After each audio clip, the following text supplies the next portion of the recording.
Okay, good evening. Welcome to our community's house. We're all guests in it here to serve our community. My name is Mike Little, Mayor for the District of North Vancouver. It's my pleasure to welcome you all here to the regular meeting of Council for Monday, November 15th at 7 o'clock. Just an opening note for hybrid meetings. If you're using a device in the room to connect to the Zoom meeting, please ensure that you have muted your microphone in Zoom and that you have also silenced your phone by turning off the output of your speakers. If the only volume is turned down, there can still be leakage that will sometimes cause feedback in the room. But if you're not logged into Zoom, you don't have to worry about it in the room. Okay. Council, we have an agenda that's been presented. Are there any errors or omissions from the agenda as presented? Hearing none, will someone move adoption of the agenda as presented? I have Councilor Hanson, second by Councilor Back. Call the question on the motion. All those in favor? Contrary minded, motion carries. The next item that we have, we actually don't have a set of minutes to be adopted. I was going to mention, so again, this meeting is taking place in a truly hybrid fashion. Members of council, staff, members of the public can participate in this meeting either in person or virtually. So for the people that are here in person, you should know that we have all members of council participating in the meeting. They're just logged in through virtual connections with, I believe, Councilor Murray's just joined us there. So I believe that's every member of council participating in the meeting. We also have members of the staff and people who have signed up to speak participating both virtually and in person. So, but in that, we believe everybody has an opportunity to be heard, to hear and be heard this evening, making it a public meeting. I have no minutes to adopt, so we're going to be moving to the public input portion of the meeting. And at this time, I'd like to ask the clerk to move over our public input speakers. Great, fantastic. And the first speaker is Peter Teven on item 8.3. Apologize. Mr. Teven, can you hear me?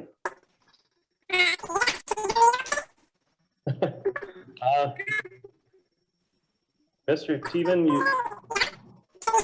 you appear to be having a technical difficulty with your speaker.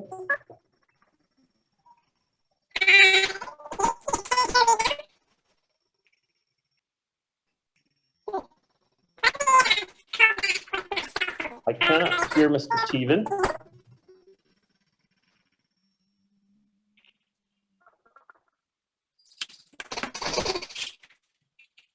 Mr. Teven, I don't know if you can switching. Okay. We appear to have lost Mr. Teven temporarily. Now we reserve up to 30 minutes at the front end of a meeting for public input. Technical challenges notwithstanding. Are any other members of the public wanting to address the council meeting?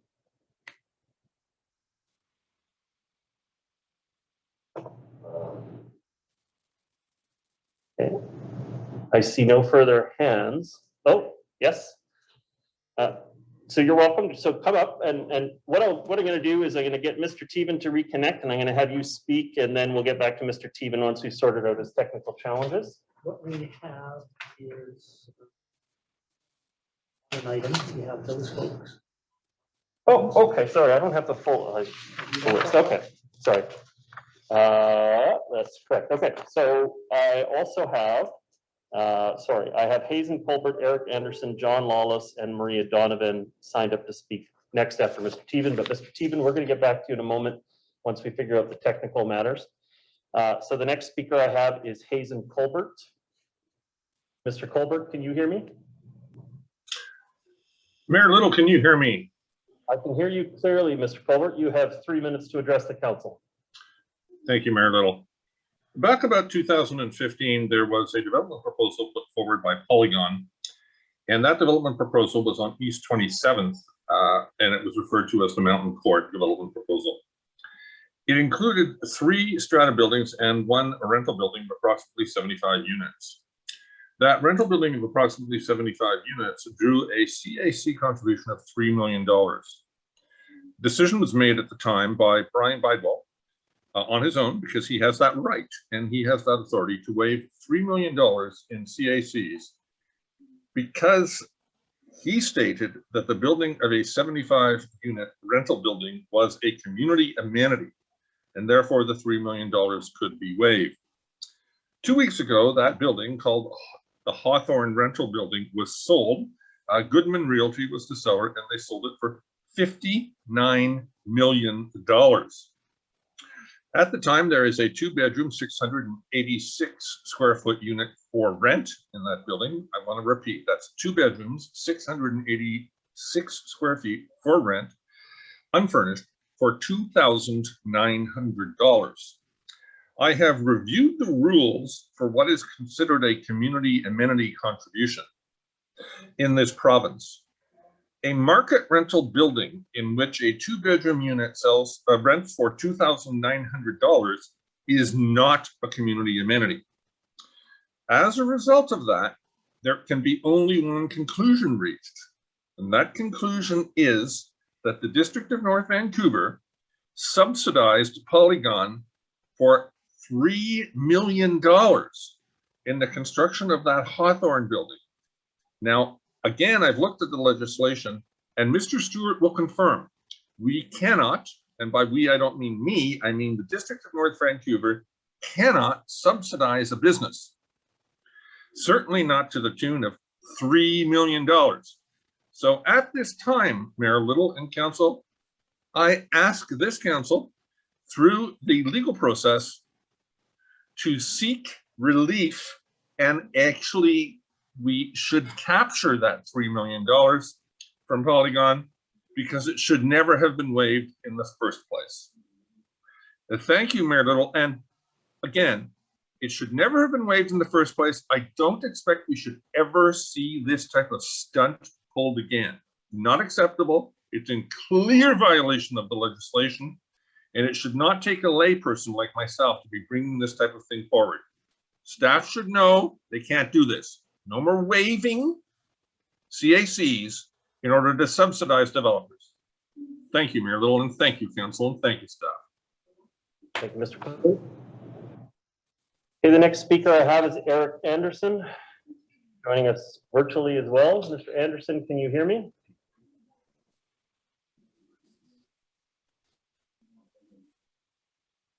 I don't see Mr. Anderson on the call.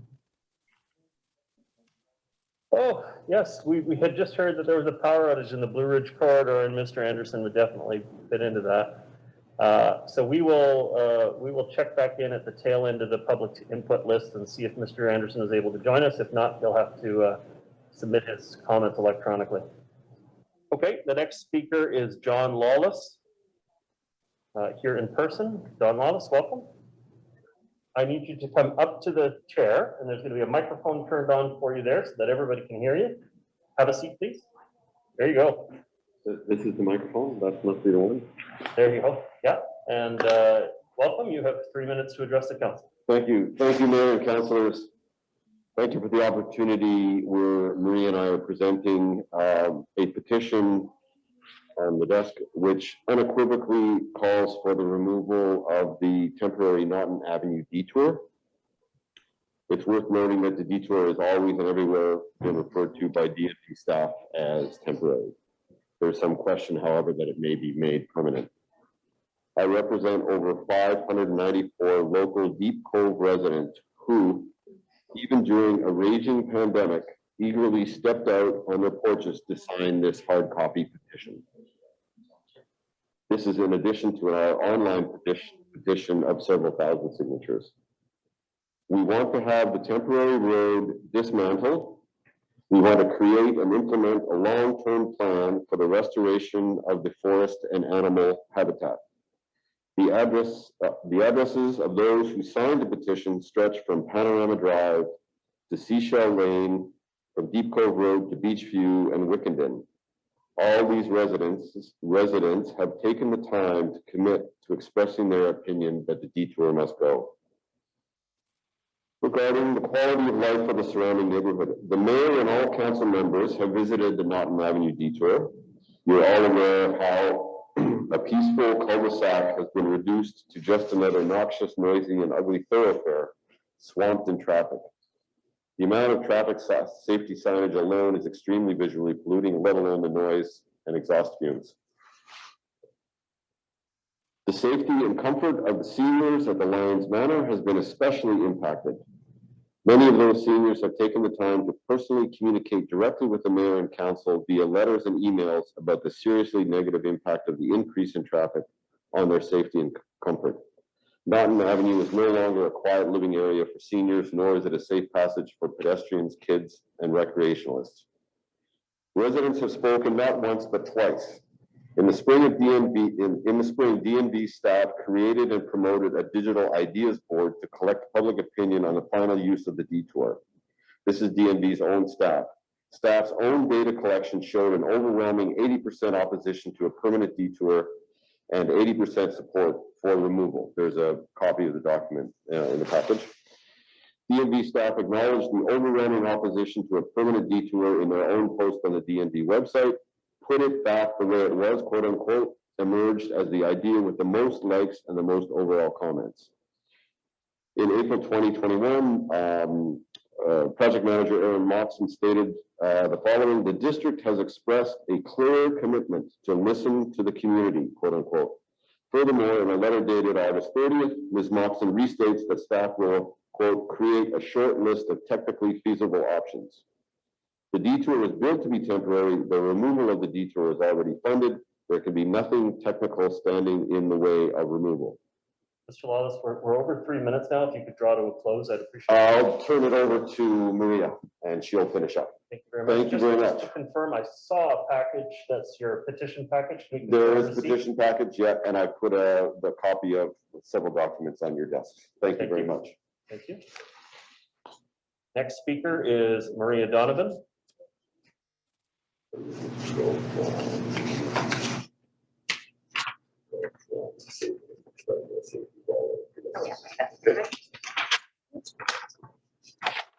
Welcome. You have 3 minutes to address council.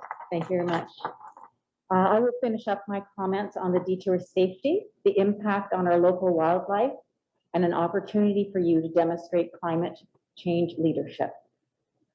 The detour was constructed with quite a steep gradient, which has been particularly distressing to the residents living closest to the detour, as the steep, curving, and narrow single lane creates a very hazardous route for vehicles, pedestrians, and cyclists. Many, many examples of this have been posted on our group's Facebook page.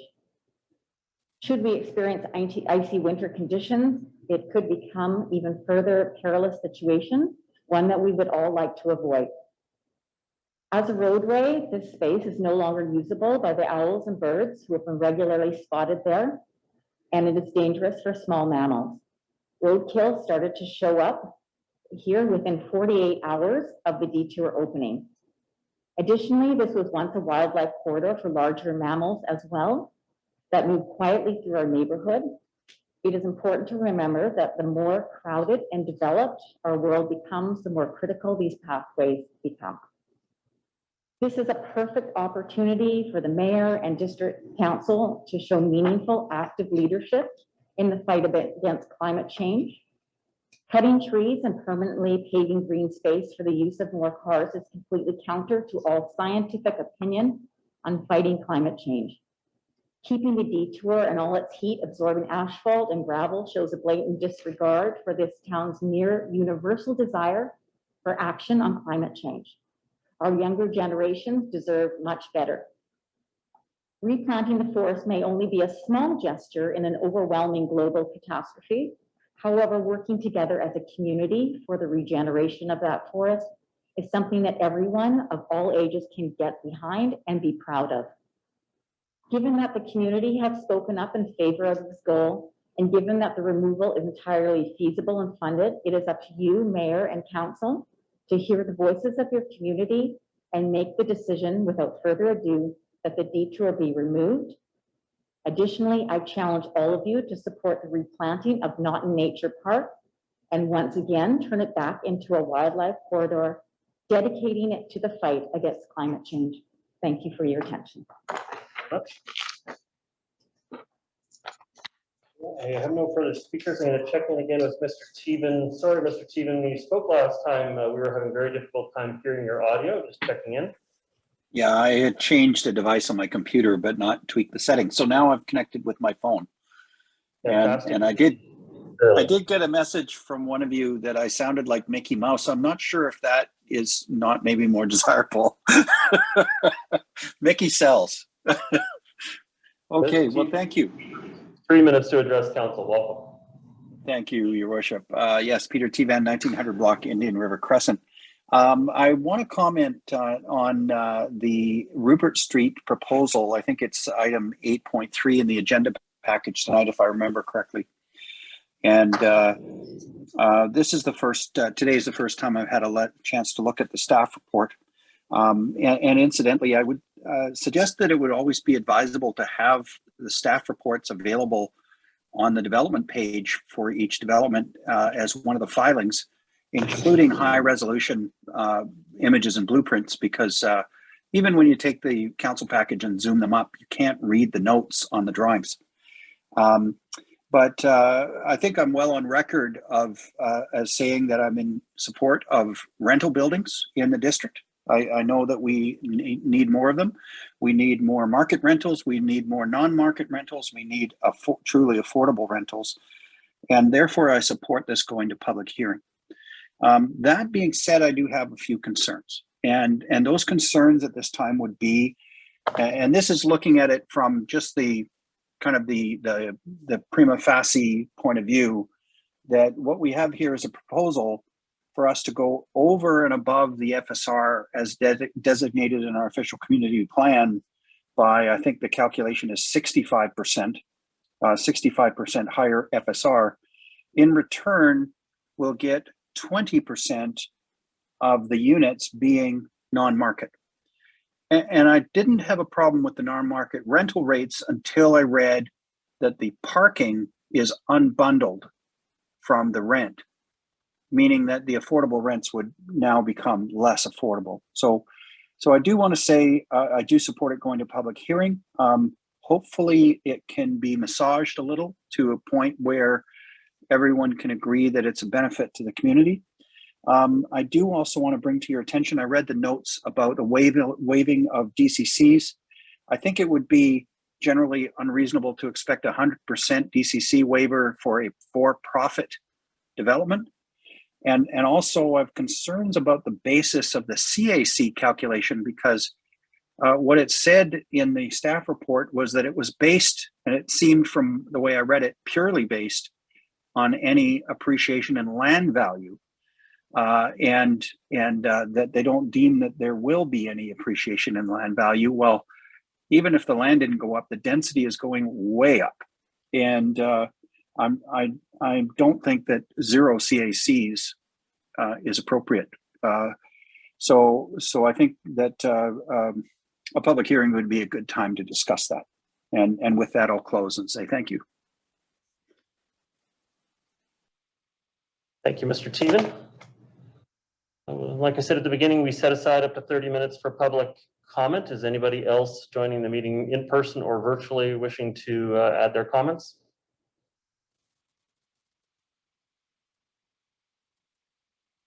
Okay, hearing none, seeing none, I'm going to move on. Council, on the regular agenda, the first item up is item 8.1. This is, and I should note that item 8.1 has a telephone in speaker signed up to it. Can we confirm with the clerk's department that we have that person connected? Hello. Oh, I believe they're on. I see the name on there. Okay. So on item 8.1, we have a member of the public that wishes to speak to the matter. This is Adele Belmley. Can you hear me? Yes, hello. Yeah, and I'm actually the applicant. Welcome. You have 3 minutes to address the council. Thank you. It's going to be very short. I just want to say that this project is substantially the same. The only advantage of it having been delayed and having to reapply for a development permit is that we were able to change the mechanical system and to follow both new policy, but also to be able to get away from the old district energy obligation. And so we now have 100% of heating and domestic hot water that are electrical. And other than that, it remains a project that's really aimed at the missing link, young families, all 3-bedroom units, and all aimed at families. Thank you very much. Thank you very much for your presentation. Okay, moving over to staff now. Staff, any comments on the permit? Thank you, Your Worship. As a brief overview of the application, Reddick Developments has applied for a development permit to construct a 26-unit stacked townhouse project on this zoned site at 342 Mountain Highway. In September of 2018, Council adopted Rezoning Bylaw 8290, which rezoned the site to the new Comprehensive Development 122 zone, as well as Housing Agreement Bylaw 8291, which ensured that future owners would remain eligible to rent out their units should they wish. At the same time, Development Permit 77.17 was issued by Council, but due to a weak real estate market in early 2019, the applicant deferred construction on the project after demolition took place. Under the Local Government Act, development permits expire after 2 years, and in this case, the development permit was deemed expired in December of 2020. The current application is essentially the same proposal as the previously issued development permit, and similarly requires Council's consideration for issuance. The development site is just over 20,000 square feet in area. It's located at the southeast corner of Mountain Highway and Rupert Street in the Lynn Creek Town Center. The proposal includes 26 townhouse units in a 5-story building. The units are in a mix of 2- and 3-story layouts.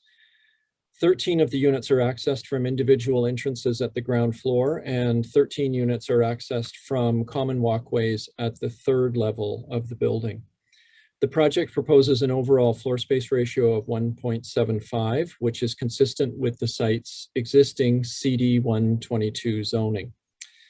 The site is in 3 development permit areas, and the project has been reviewed against the development permit guidelines for form and character of multifamily housing, energy and water conservation, and greenhouse gas emission reduction, and protection of development from hazardous conditions in the form of creek hazard.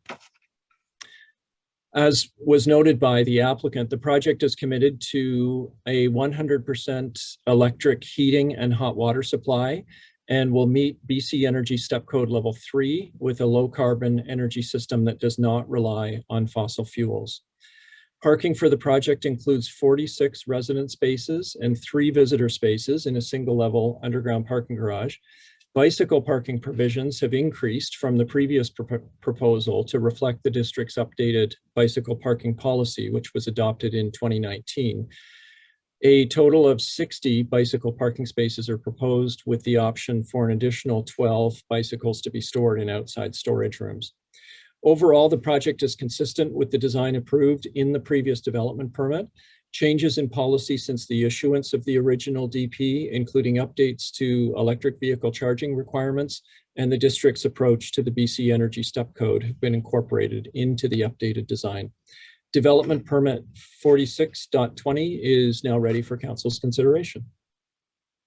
Thank you, Mr. Hartford. Council, is there seeking your direction? Councilor Curran, are you making a motion? I'll move the staff recommendation to issue a development permit. Thank you. Is there a seconder on the matter? Seconded by Councilor Hanson. Councilor Curran, your comments?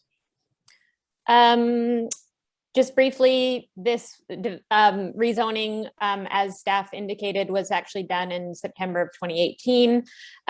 This is 5 single-family homes being turned into 26 townhomes, 3 to 4 bedroom townhomes, which the applicant mentioned and would be good for families. They're from 1,200 to 1,800 square feet.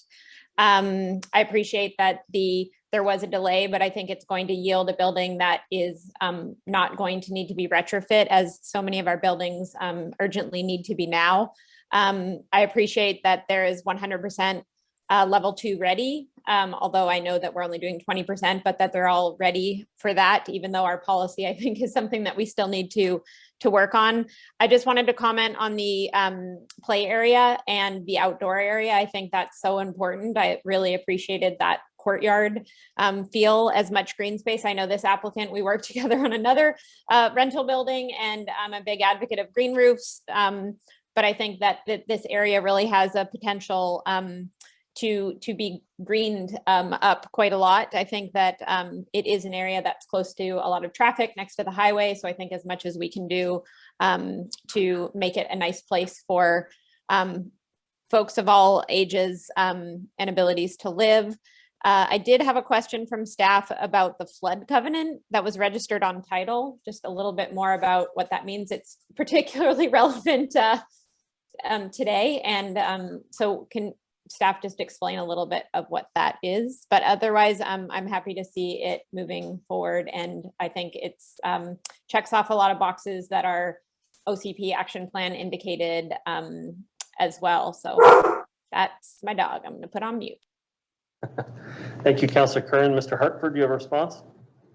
Your worship, through you to Councillor Curran, there was a flood hazard report submitted with the application.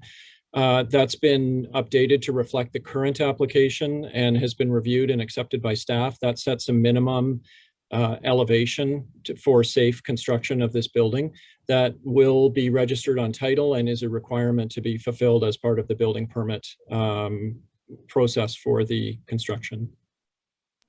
Thank you. Yeah, just a little bit more, just wanting to understand over time how that affects accessibility, because there was something on this where because it needs to be built where it needs to have stairs in order to be above the floodplain, then it actually eliminates people who are in wheelchairs, et cetera, from being able to get into the building. So just something that we obviously need to be mindful of over time to make sure that we are building, that our buildings are accessible and how that's going to work in our rapidly changing climate.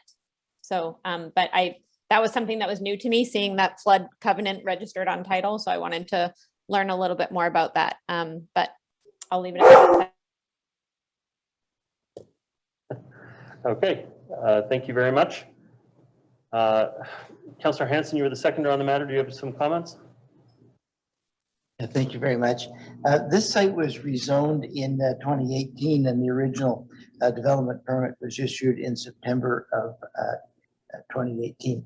That development expired in September of 2020, and the proponent now requests the development permit be reissued on virtually identical terms, as we've heard, updated to some very minor degree with respect to compliance with a policy that has updating for current policy. I do not believe it would be fair or equitable to deny the development permit under these circumstances. I do not wish my vote in favor of the issuance of this development permit to be taken as support for the underlying rezoning, which, as I say, is now historic and occurred in 2018. I note that this issue highlights the fact that there are various projects across the district that have already been rezoned, but where a building has not commenced. And this can represent pent-up development and must be considered as we approve further development. But with those comments, I'm happy to support this development permit. Thank you very much. Thank you, Councillor Hanson. I find myself in a similar situation where I have some concerns about the how it was rezoned. Similar comments to Councillor Curran that it seems to me unacceptable that we have a situation where ground level units are not accessible to persons in wheelchairs or needing those devices. We are all going to have mobility challenges in our life, and it seems like when you have an opportunity to do ground level entrances, that you need to try to take advantage of that. I get that in some cases it means that you have this very hard infrastructure built out front, like a ramp or some other thing to address the grade challenges. But I think in the end it's worth it for a community to make sure that as many of our units as possible are completely accessible. However, that's not really what we're being asked to judge here. We're being asked to judge whether the proposal before us meets the requirements for issuance, and I would argue that it does. And so I will be supportive of the issuance of the permit. Councilor Murray.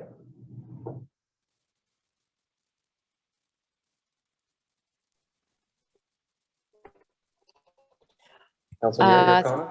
There we go. Thank you.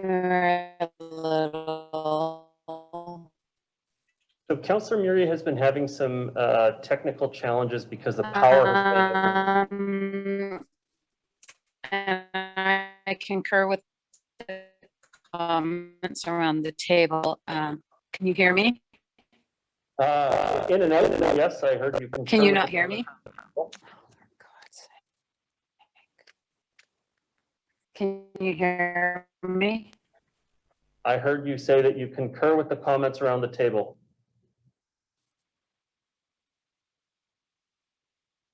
I'm afraid we've lost Councilor Murray.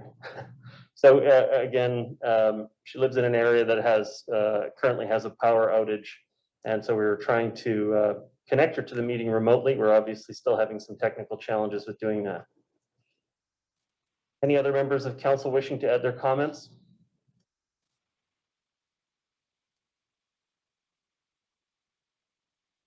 Okay, Mr. Clerk, I just want to check in. We have a member of council that wanted Mayor Little. Oh, there we go. Councilor Murray, I can hear you again. Okay. I just wanted to highlight in regards to construction management plans, and when we rezone, if I heard correctly, one of the reasons why this permit lapsed was because of the market. Is that correct? That was stated in the presentation, yes. Right. So I think it's just something to highlight as we go forward. We've talked about this in the past on sites. It doesn't mean that development permits necessarily are, but not always. And then something like this can happen, and council continues to rezone sites, and then we get this huge influx of construction and the challenging situations that we've run across in the past.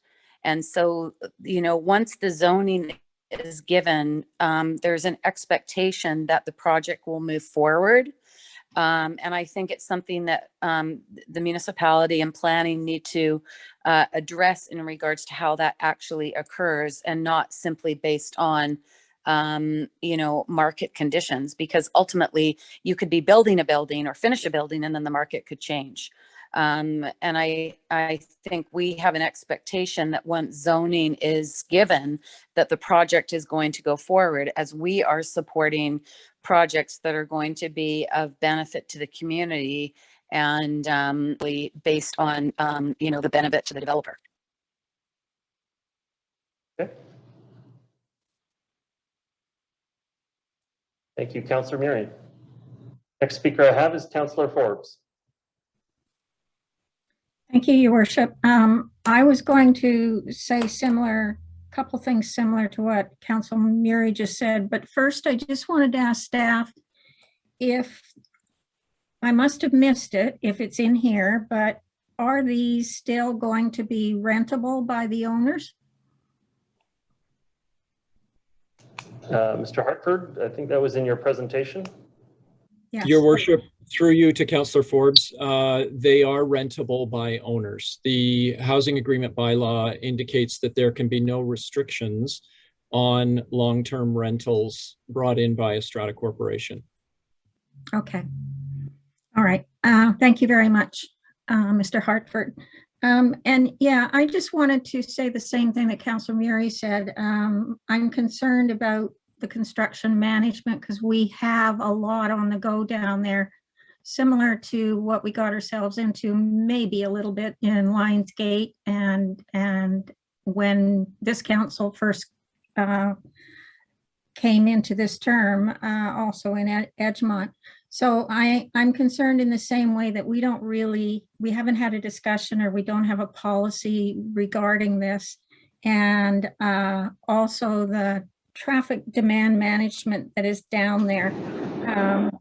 Because it's one thing to say that you want to have less parking, but what happens when you do that is that parking goes out on the road. And so that's what's happened with a couple of other developments down there.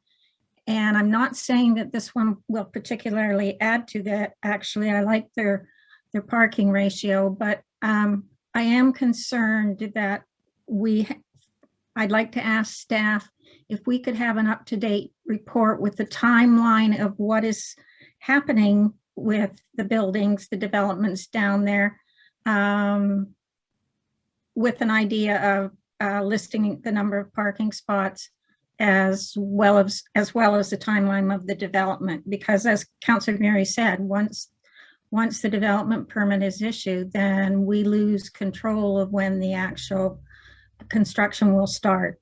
So I just have a concern. I'm on Mountain Highway quite a bit, and it's quite busy, and there are construction equipment that's actually parking and taking up one of the lanes, and you've got about 1 1/3 lane left instead of 2 full lanes. So we need to be aware, and I think we should have a policy on both the construction management and transfer TDM, demand management, down in Lower Limb. But having said that, because this has very similar to what was already approved, and I will say the same thing that Councillor Hanson said. And you said, I think, Mayor, that given that this is from 2018, I think we should. I feel I will support it because it's the developer has waited quite a while, and he's made some improvements with our changes. So I'll support. Thank you. Thank you very much, Councillor Forbes. I see no further speakers from council, so I'm going to call the question on the motion. All those in favor? Contrary minded? Motion carries. Okay. And just to be clear, Mr. Clerk, I know that Councillor Murray is having some connection challenges, so unless Councillor Murray verbalizes opposition, then we're putting her on the record as being in favor. Is that correct? Thank you very much. On to item 8.2. This is the fireworks regulation bylaw. Checking with staff. Mr. Milburn, do you have comments? I know Ms. Chief Hutchinson was joining us on the call earlier.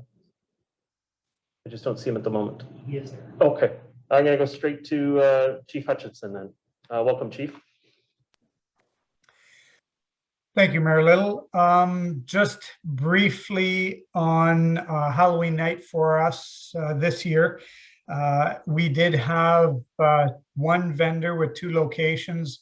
We issued approximately 325 permits in the District of North Vancouver this year. We took a very unified approach, as we do each year with RCMP, bylaws, and parks. On the night of, we staff up with our public safety personnel from about 1,800 to 200. We dealt with quite a large number of confiscation situations at both our elementary schools and in our parks. We interacted with a large number of members of the public who had set up displays, provided some direction to them in terms of ensuring that they were being held on private property. And we responded to 2 fires. They were both hedge and tree fires caused by fireworks this year. Probably about between us and the front desk at District Hall, probably amassed around 18 complaints from members of the public regarding noise, regarding pollution, the detritus from fireworks as well.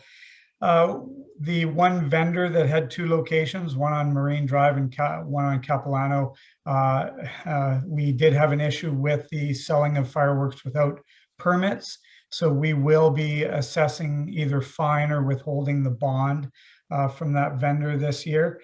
That's pretty much a brief synopsis of our Halloween night this year. I will just also note, just anecdotally, we've kept in very close contact with Vancouver Fire and Rescue to understand how this has played out for them. This is the first year of their fireworks ban being in place, and they did see a significant decrease in fire-related damage and fines and confiscations this year as well. Okay. Thank you, Chief. Looking to council for motion. Councillor Hanson. Councillor Hanson's moving the staff recommendation. Is there a seconder on the matter? I don't see a seconder on the matter. Councillor Curran. Okay, seconded by Councillor Curran. Discussion on the matter. Councillor Hanson, your comments? Yeah, thank you very much. I'll be voting in favor of a ban on fireworks in the District of North Vancouver. I am aware that this issue raises significant community interest with strong opinions on both sides, and I'm sensitive to the voice of those who say that fireworks and Halloween is part of our shared experience as a community and part of our heritage. I know that many regard fireworks as an enjoyable part of the Halloween tradition and would like these fireworks to continue. However, I believe this to be an issue where public policy must keep up with changing times and changing community values. Fireworks are disruptive and upsetting to domestic animals, to wild animals, especially birds, to many community members, including those with psychological vulnerabilities, such as those who have been exposed to trauma. Fireworks are, in my view, destructive to the environment as they contain exploding chemicals, plastics, and cardboard. Some of our community, in fact, have expressed to me that they've come to dread Halloween because of the proliferation of fireworks and the disturbance they represent. The time has come, in my view, for us to find new traditions, new ways to have fun and to celebrate this enjoyable night of Halloween. I'm aware that some believe much of the harm from fireworks comes from a failure to enforce our existing bylaws. However, I believe that the best strategy is to impose a ban. And I'm mindful of the comments of Chief Hutchison, who said that in Vancouver, where the ban was imposed, there was a decrease in firework-related property damage and disturbance. I note as well that under the proposed bylaw, fireworks will be allowed to a limited extent, so long as the person is certified as a fireworks supervisor and has a valid display event permit. And I believe those requirements will minimize the worst harms of fireworks while still allowing some enjoyment of fireworks in our community on Halloween. Finally, I note that the bylaw aligns the City and District of North Vancouver in their fireworks policy, which I believe will be an aid to enforcement. So for all of those reasons, and with abundant respect for those who wish to continue fireworks as part of the Halloween tradition in its existing way, I am pleased to move this bylaw. Thank you. Thank you, Councillor Kern. You're the seconder on the matter. Your comments. Thank you to staff and Chief Hutchinson for your work on bringing this forward. Again, I just wanted to note that this a ban of consumer fireworks is supported by the North Van Fire Chief, and I believe also by the City of North Vancouver, who feels that the regulation would help being consistent among the municipalities, and the District of West Vancouver, I believe, is also looking into this. The Fire Chiefs Association of BC also supports the provincial-wide ban of consumer fireworks. In Vancouver, as Chief Hutchinson mentioned, they did notice a significant decrease, I believe, in calls. Yes, there were still fireworks. I think that's going to come up when you regulate something. Yeah, it's not going to go away right away, but I think over time it certainly will. To me, this is really about changing a system, and I believe costs in Vancouver went from $400,000 they had reported in previous years to $5,000 of damages this year. Maybe Chief Hutchinson can, he's nodding, so I'm going to say there was a significant decrease in damages. And this is, we're not at all leading here. Abbotsford, Coquitlam, Delta, Langley Township, Maple Ridge, City of North Vancouver, Pitt Meadows, Richmond, Surrey, Tsawwassen First Nation, Vancouver, and White Rock all have this. And I really see us joining that as part of a change to a system that is extractive and exploitative. I feel like, although it wasn't brought up a lot in public input, something that I brought up when it first came forward was the fact that people, I don't think anyone in this community would support their child or someone they loved working in a fireworks factory. And I don't think that we would support a fireworks factory in our community. And I think it is the 21st century, and we need to look at building new traditions that are based on compassion and empathy and creativity, all of which I believe we can do. That I really envision a future in the community that is rooted in empathy. And we got hundreds of emails from people really touched by all of the people sharing the really sad stories about the impacts to their animals. I wanted to say that when I was walking home on that day, I heard an owl in the community, and I just wish that I could explain to them what was coming. And you can't. And we live in a forest, and we need to live in a reciprocal relationship with nature. And I don't see how exploding trash is doing that. I do, what I heard from the community is that they loved the community building, and they loved the fact that it brings people together. And I challenge us to find new ways that are not dangerous to people along the supply chain, that are not bad for the environment, to build something together. We can do something great in our community, and it doesn't have to be around explosives.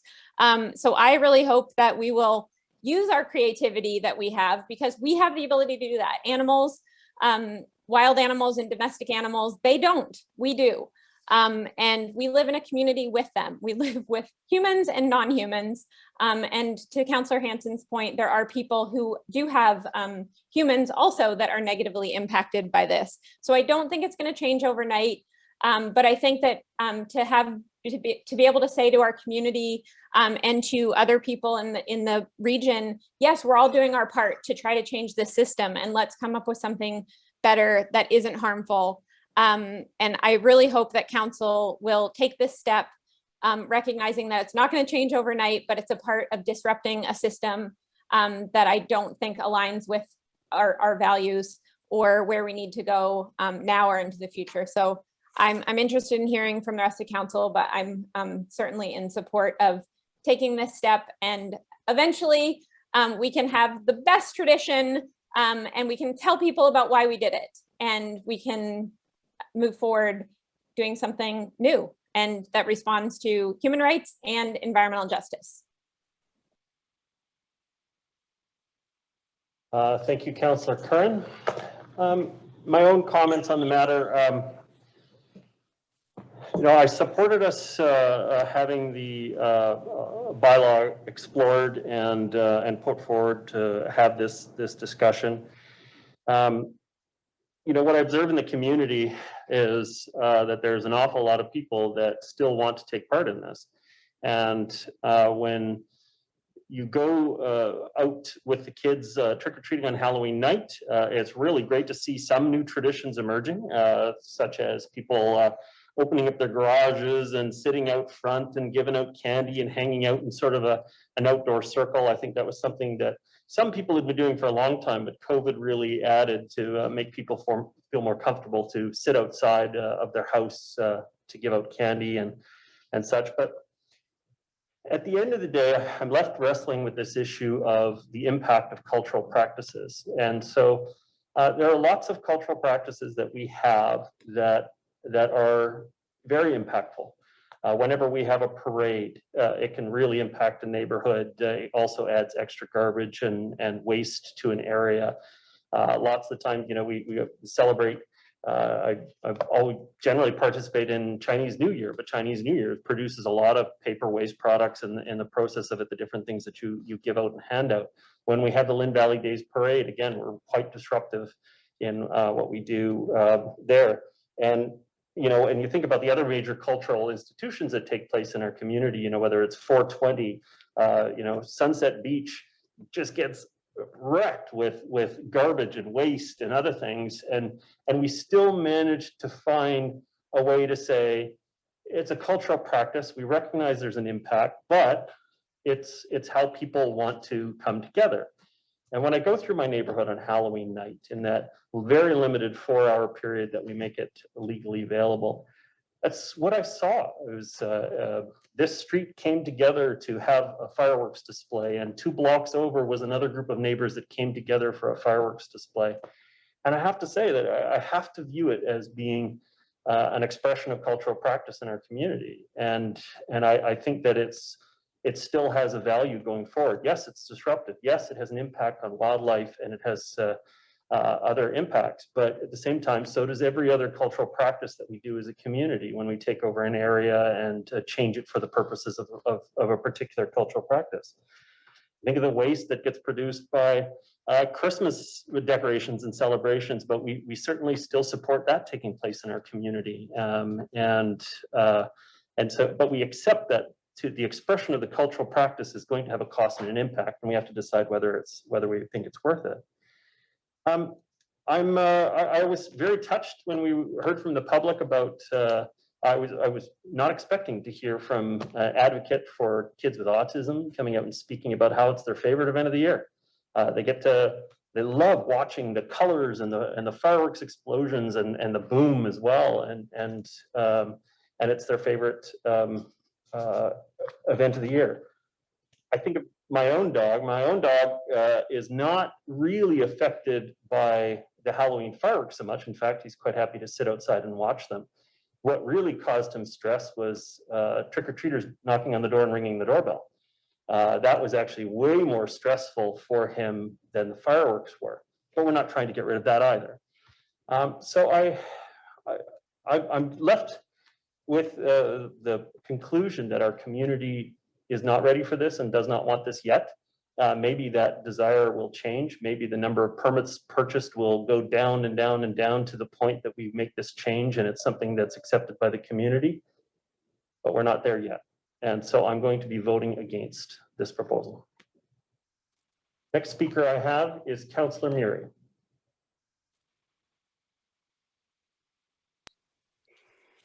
Can you hear me, Mayor Little?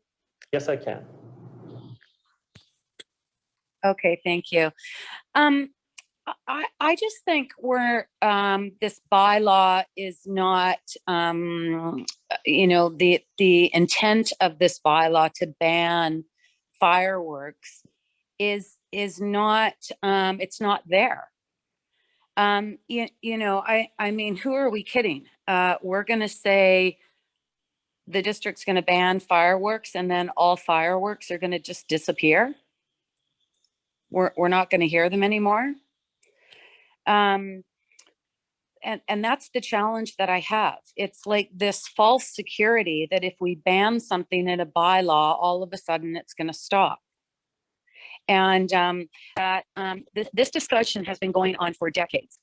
The UBC provincial government, to get the provincial government to have a blanket bylaw, many years ago, when the municipality was, along with the province, looking at banning smoking indoors, the North Shore municipalities and municipalities all throughout the region, throughout the province, you know, got together and worked to say, well, and I remember the district was looking at banning at the Queen's Cross and a playing field. So we can't have that. So, if you know, ultimately it was a province-wide ban. It didn't make sense for one municipality to allow smoking and not another. And the same with fireworks. And I don't understand why the municipalities, and you know, I think the municipalities quite simply have just thrown up their hands and said, we're going to ban them. We're going to tell our residents that they're banned, and then whatever ever happens, because we know fireworks go off every Halloween, whether there's a ban or not, we'll just say, well, we banned them. There's nothing more we can do. I mean, enforcement, I mean, there's no way we're going to be able to enforce. And I think Dan Curry spoke so well when he said that, you know, those that are taking out permits and setting off fireworks within the bylaw are not the problem. It's the ones that are not following the bylaw. And that's going to still happen. So I just think by individual municipalities taking these positions and thinking that the fireworks in the city of North Vancouver have not stopped, and neither will they stop in the district if we ban.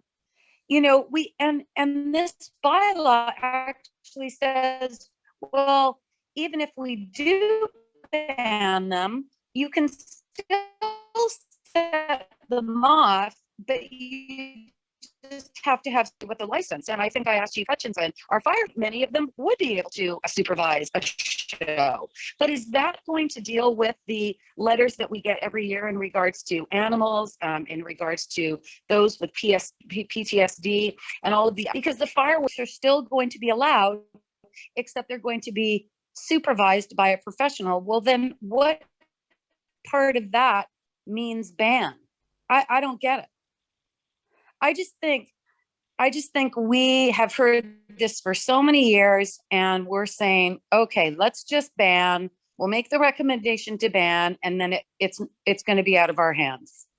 And I just don't know. I think people are sick of bylaws that do nothing.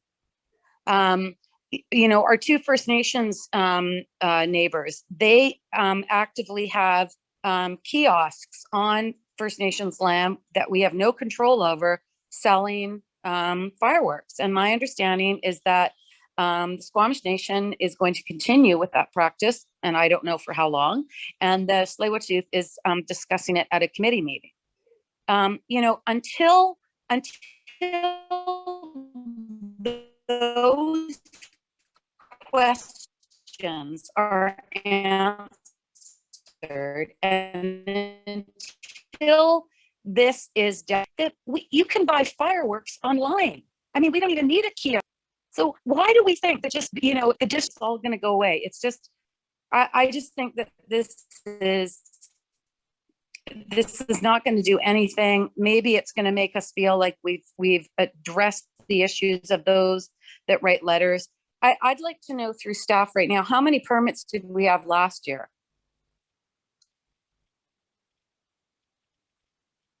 Chief Hutchinson, are you able to tell us how many permits were issued last year?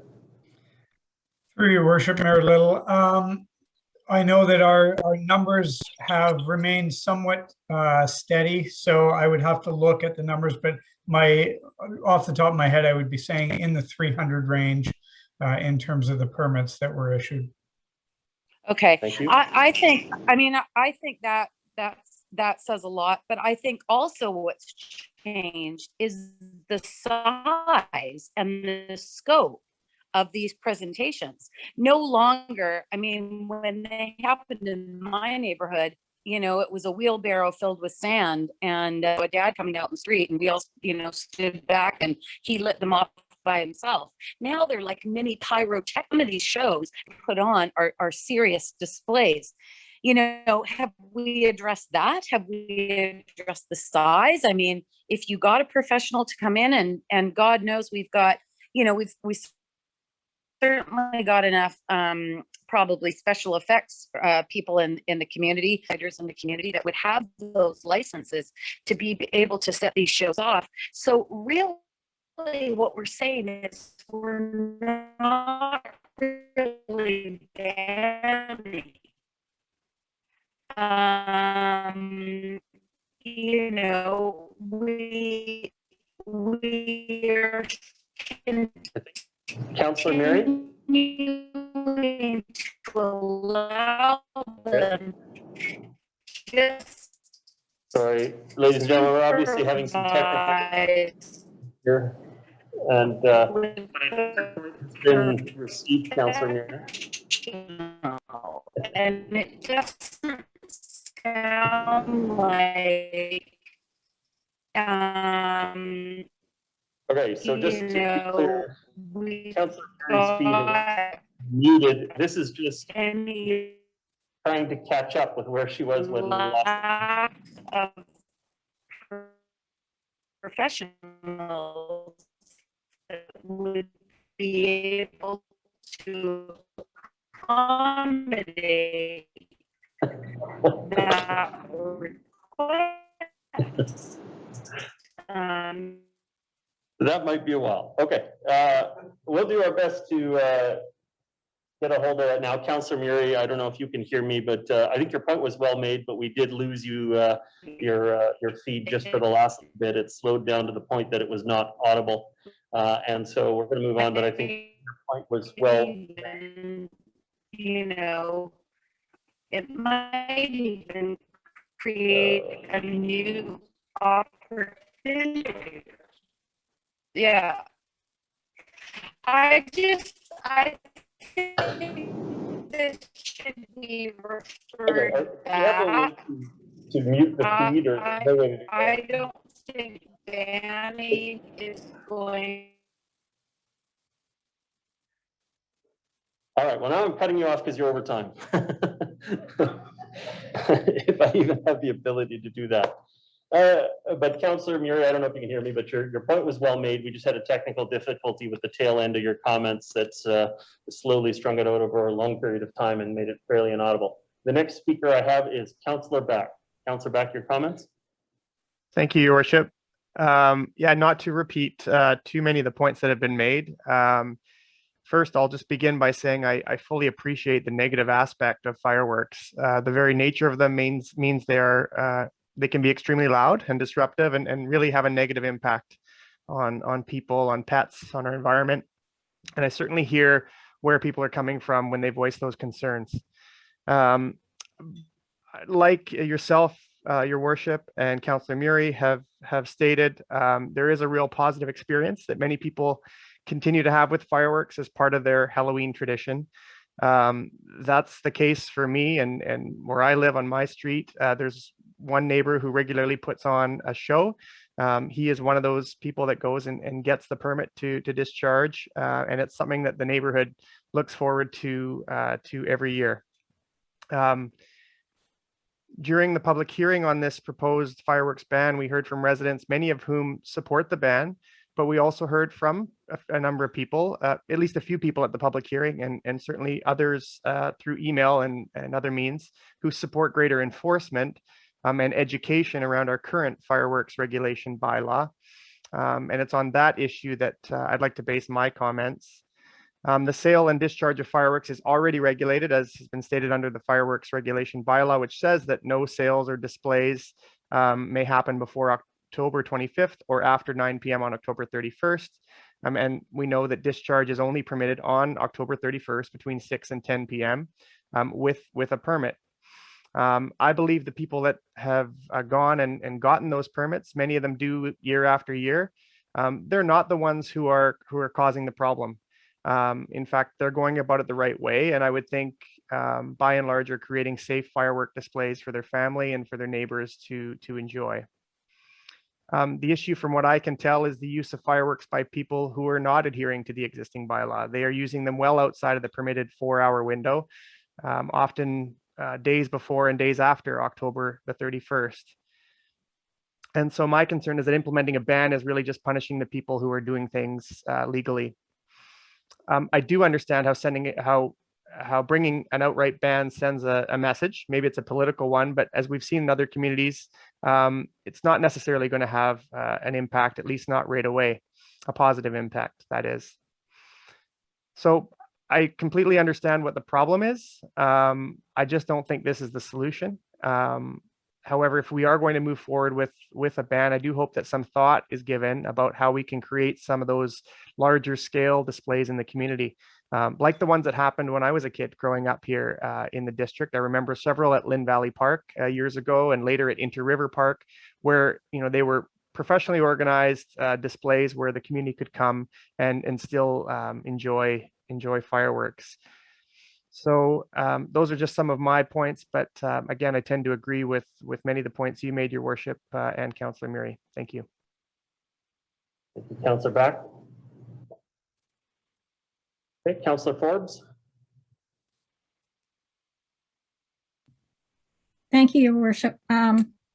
I think just about everything I was going to say has already been said.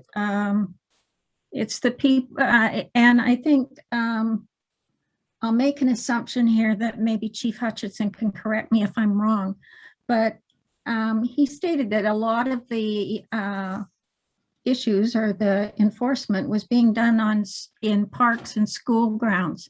And so I think that tells us there that it's people who, it's not people on their private property at home that are doing things wrong. It's the people that go to the parks and go to the school yards to light these off. And so I agree that I think it's punishing the people who do something right. And I know that I heard from a lot of people who still wanted to keep the tradition. They were concerned about some of this, you know, some of them did admit that they're concerned about some of the things that are mentioned, but not enough to change. So I think, as the mayor said, I think it's probably going to come one day. I just don't think the community fully wants it right now. And the other thing is, as long as the First Nations, we don't know about the Tsleil-Waututh, but as long as the First Nations are selling it basically within our district, and they're going to continue to do that, that's a really easy access to buy them. Or of course there is online as well. But I just think, and I think Councilor Murray made a very good point that I hadn't thought of before, but I just think maybe everybody getting on this bandwagon is more of a way to say, okay, it's not my responsibility now. It's enforcement's responsibility, so let's blame enforcement. Well, I mean, the amount of, and the city doesn't have the same kind of spread or the same number of parks or school yards that we do. So maybe they can enforce it a little better in the city than we can, but we're pretty spread out and we have a lot of parks where people can do this kind of thing if that's what they want to do. So, and I'm fully behind the idea that don't pass a bylaw unless you can truly enforce it. So I don't think that we're at a stage where the community will start to shift its belief about this yet.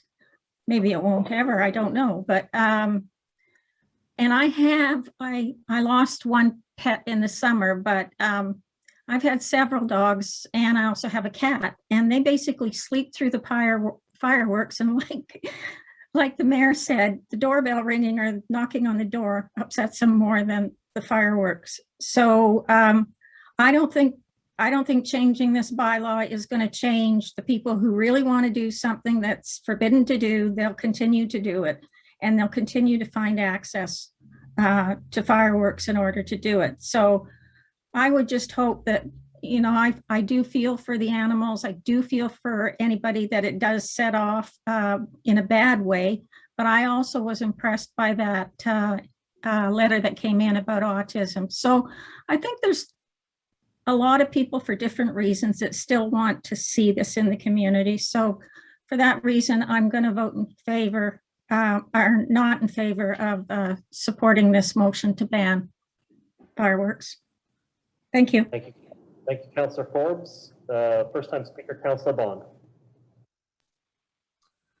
Thanks, Mayor Little. And I think I don't think I could put it much better than the way that you did yourself, Mayor Little, in terms of this being a cultural practice that does come with a certain set of harms to a certain set of people, to the environment, to animals, both domestic and wild. But one that I think that our community, at least from my experience here, living in Inter River, where you know, Inter River Park is a huge magnet for some of those illegal or, you know, unauthorized fireworks being lit off. You know, we're also a multi-family neighborhood that is a magnet for trick-or-treaters and kids. And I can say here, overwhelmingly, from my experience on Halloween, the fireworks were enjoyed by the community, were participated in by the community, both in legal and not so legal ways. And I think that culture is going to be very difficult to change with a ban. In my experience, and it's I guess a somewhat related analogy, but you know, I grew up mountain biking on the North Shore, and there was a culture, a deeply ingrained culture around trail use, and specifically around unauthorized trail use. And you know, it was the cool thing to do unauthorized things, to build you know, illegally, to you know, flout the bylaws, and to go out and do what you wanted. And I think we saw in many ways that you know, banning certain activities based on the unlawful or the antisocial behaviors of a certain segment of the population, of a certain segment of the group, is not an effective way to affect cultural change towards a more positive outcome. You know, it took a long time and a lot of effort in that community to make being responsible, to be being a responsible member of society, being responsible for and following the best guidelines, the best practices, to minimize any harms and impacts that come from a certain activity, to make that the cultural norm. And I think here the same argument comes to play, right? You know, there's a saying in business that culture eats strategy for breakfast. And right now, I think still, at least based on my experience in the community, the dominant culture here is one of appreciating and wanting to have fireworks as that, and have that tied to Halloween. And I don't think a ban is going to be an effective change to that culture. To get to a point where we have those new traditions, where we have a less harmful way of celebrating on Halloween. And, you know, it's a unique thing here for us to have fireworks in the Vancouver area and BC on Halloween. You know, it's like 4th of July in the United States, or, you know, other parts of Canada don't have this type of tradition. But to move to a healthier tradition, one that is calmer and less noisy and less impactful on people in our community and on animals, we need to take a different approach than a ban. And I think that's working. You know, maybe it's like Councilor Back said, having a more organized, more safe, you know, more community-based culture events that get people into the habit of expecting, you know, maybe a shorter window for fireworks, perhaps larger displays, but more community-based, with you know, getting back to some types of events with, you know, hot chocolate or treats for the kids. I think moving towards that and getting people to think about that and those type of community events in Halloween is kind of the road forward to moving away from this as a cultural tradition. So those are my comments. I don't think this is going to necessarily get us to where we want to go. Usually banning these types of things does not result in the intended outcome.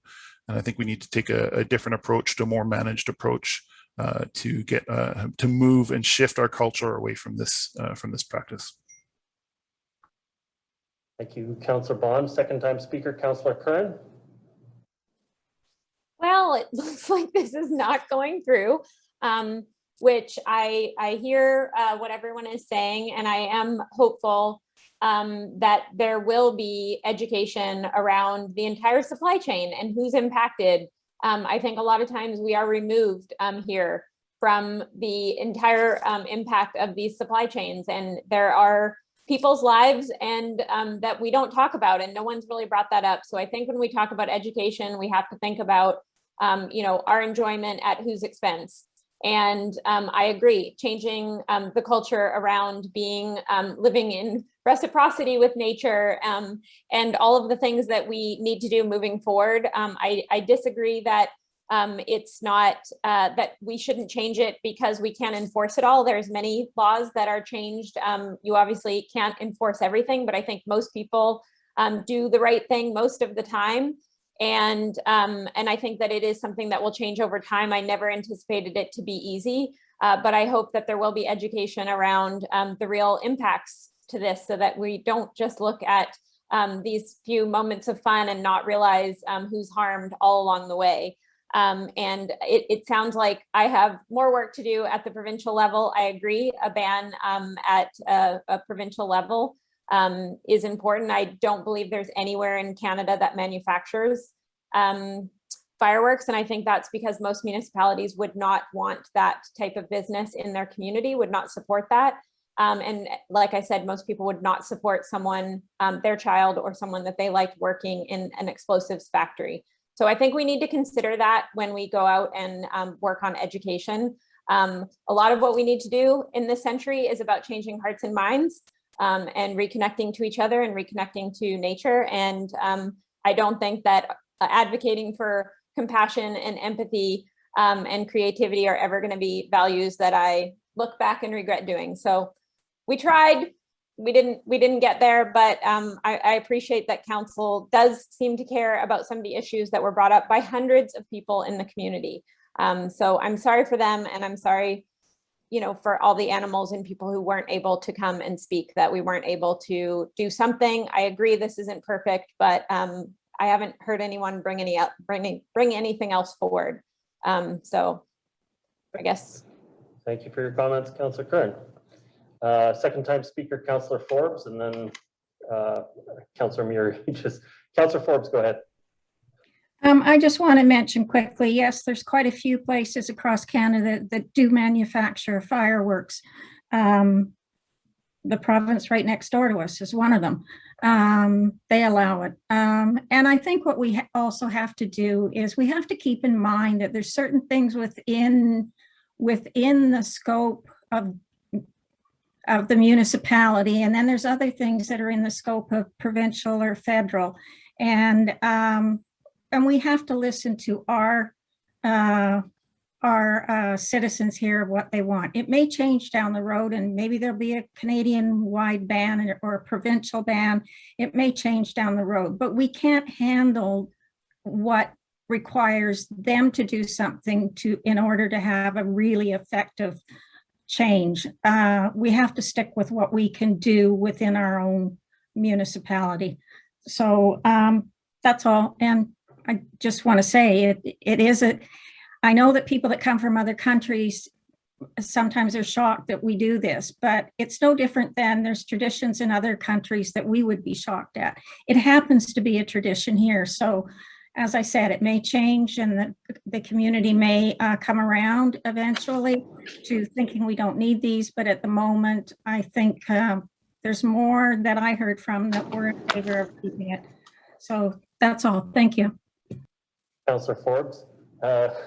Councillor Muri, I think out of frustration, has come to join us in the council chamber. I know your power was out at your house, and we were having some connection challenges. We had gone largely full-time, inclined to give you just a little bit more time if you wanted to speak to it, but your points were well made, and they did come across. And thank you. I'm sorry, my power went out just as we were starting our in-camera meeting, and I was in and out, and then I just thought, you know, everybody's going to have some good thoughts on this. I bet I can drive up there, and there was no traffic. It was light traffic. I used the new on-ramp onto the highway. It was quite nice. It is open. Yes, so I think all the points that have been made, I can agree with all of them. I just think that as we move forward, and I think we're going to be talking about leaf blowers. We've been talking about leaf blowers for 20 years and their noise and the GHG emissions. And how do we deal with that? And again, those things are used, you know, throughout our province, throughout our municipalities, and people that use them cross boundaries, they cross borders. And I really hope that the provincial government is hearing what we're saying. I think during the discussion, there was a number of suggestions made about noiseless fireworks. That is something that is in existence now. And how do we allow those to, you know, take part in our community? Obviously, the byproducts are the waste, the noise, the damage that fireworks can create. But bylaws are, people feel like if there's a bylaw, then it's a law and that it will stop something. And I'll tell you, we've got an issue in the district that's been going on nearly 30 years. A resident is breaking a bylaw. 30 years we have been dealing with this situation. It is not a magic bullet to a solution.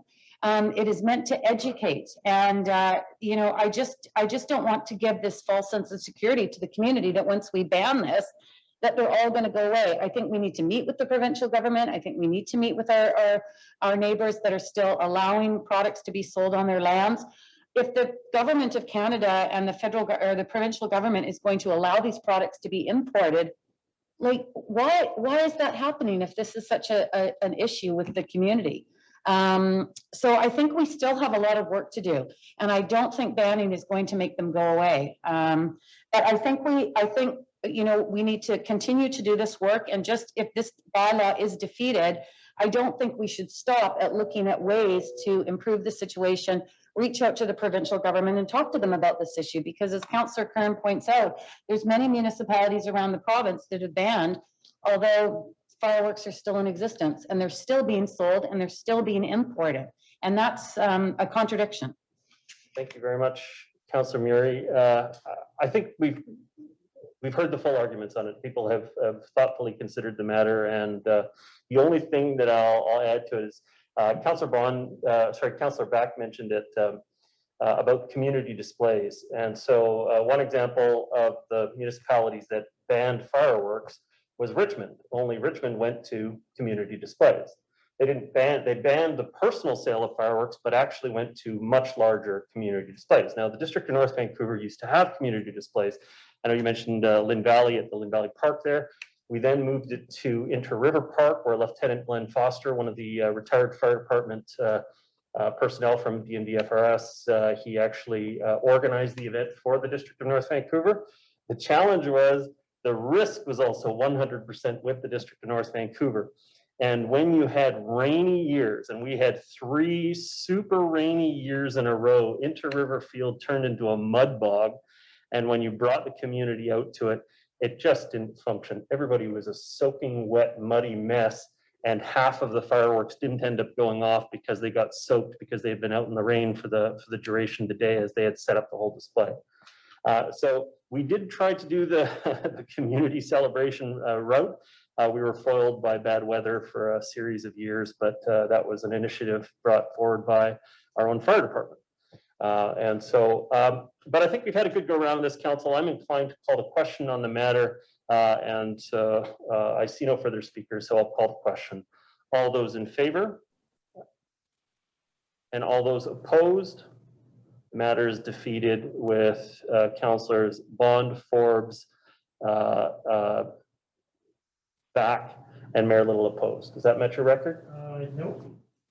Bond, Forbes. Your worship, Mary, I missed. Yes, I had Hanson, Curran, and Bax in support, and the other 4. No, I believe Councillor Back was opposed. My hand was delayed, your worship, but I am opposed. Opposed. No, the hand was early, but okay, that's 2-6. 2 to 5. Okay, 2 to 5? There you go. Okay. Thank you, council. Moving on to item 8.3. This is bylaws 8526, 8527, 28 and 29, OCP amendment, rezoning, housing agreement and development cost charges waivers bylaw for a 6-story rental building at 1565 to 1589 Rupert Street. I see Mr. Hartford here. Mr. Hartford, will you be making some opening comments on the matter? I do have some comments, your worship. Please, go ahead. As a brief overview on this application, Salehi Architecture has applied on behalf of the property owner to redevelop 5 existing single-family lots as a 6-story rental apartment building with a total of 95 units, 76 market rental units and 19 non-market rental units. The proposal requires council's consideration of 4 bylaws, an OCP amendment bylaw, a rezoning bylaw, a housing agreement bylaw to secure the market and non-market rental units in perpetuity, and a development cost charge waiver bylaw to waive the development cost charges for the 19 non-market rental units. The site is just under 25,000 square feet in size and is located on the south side of Rupert Street, just west of Orwell Street in the Lynn Creek Town Center. The official community plan designates the site as residential level 5, low density apartment, which envisions apartment development at a floor space ratio, or FSR, of up to approximately 1.75. At approximately 2.88 FSR, the proposal exceeds the permitted density specified in the OCP, and consideration of an OCP amendment is necessary.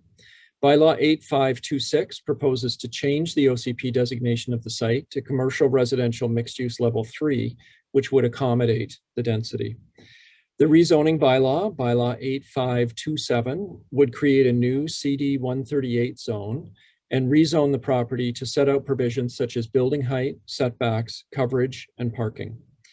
The site is in development permit areas for forming character for multifamily buildings, energy and water conservation and greenhouse gas emission reduction, and protection of development from hazardous conditions in the form of creek hazard. A detailed review of the DP issues would be provided to council should the rezoning application proceed. The 95 proposed apartment units are formatted in a range of layouts, with 41% of the units as 2- and 3-bedroom layouts considered suitable for families. Proposed rents for the 19 non-market rental units are intended to be affordable for low to moderate income households, with rents ranging from $1,280 per month for a 1-bedroom to $1,825 per month for a 3-bedroom.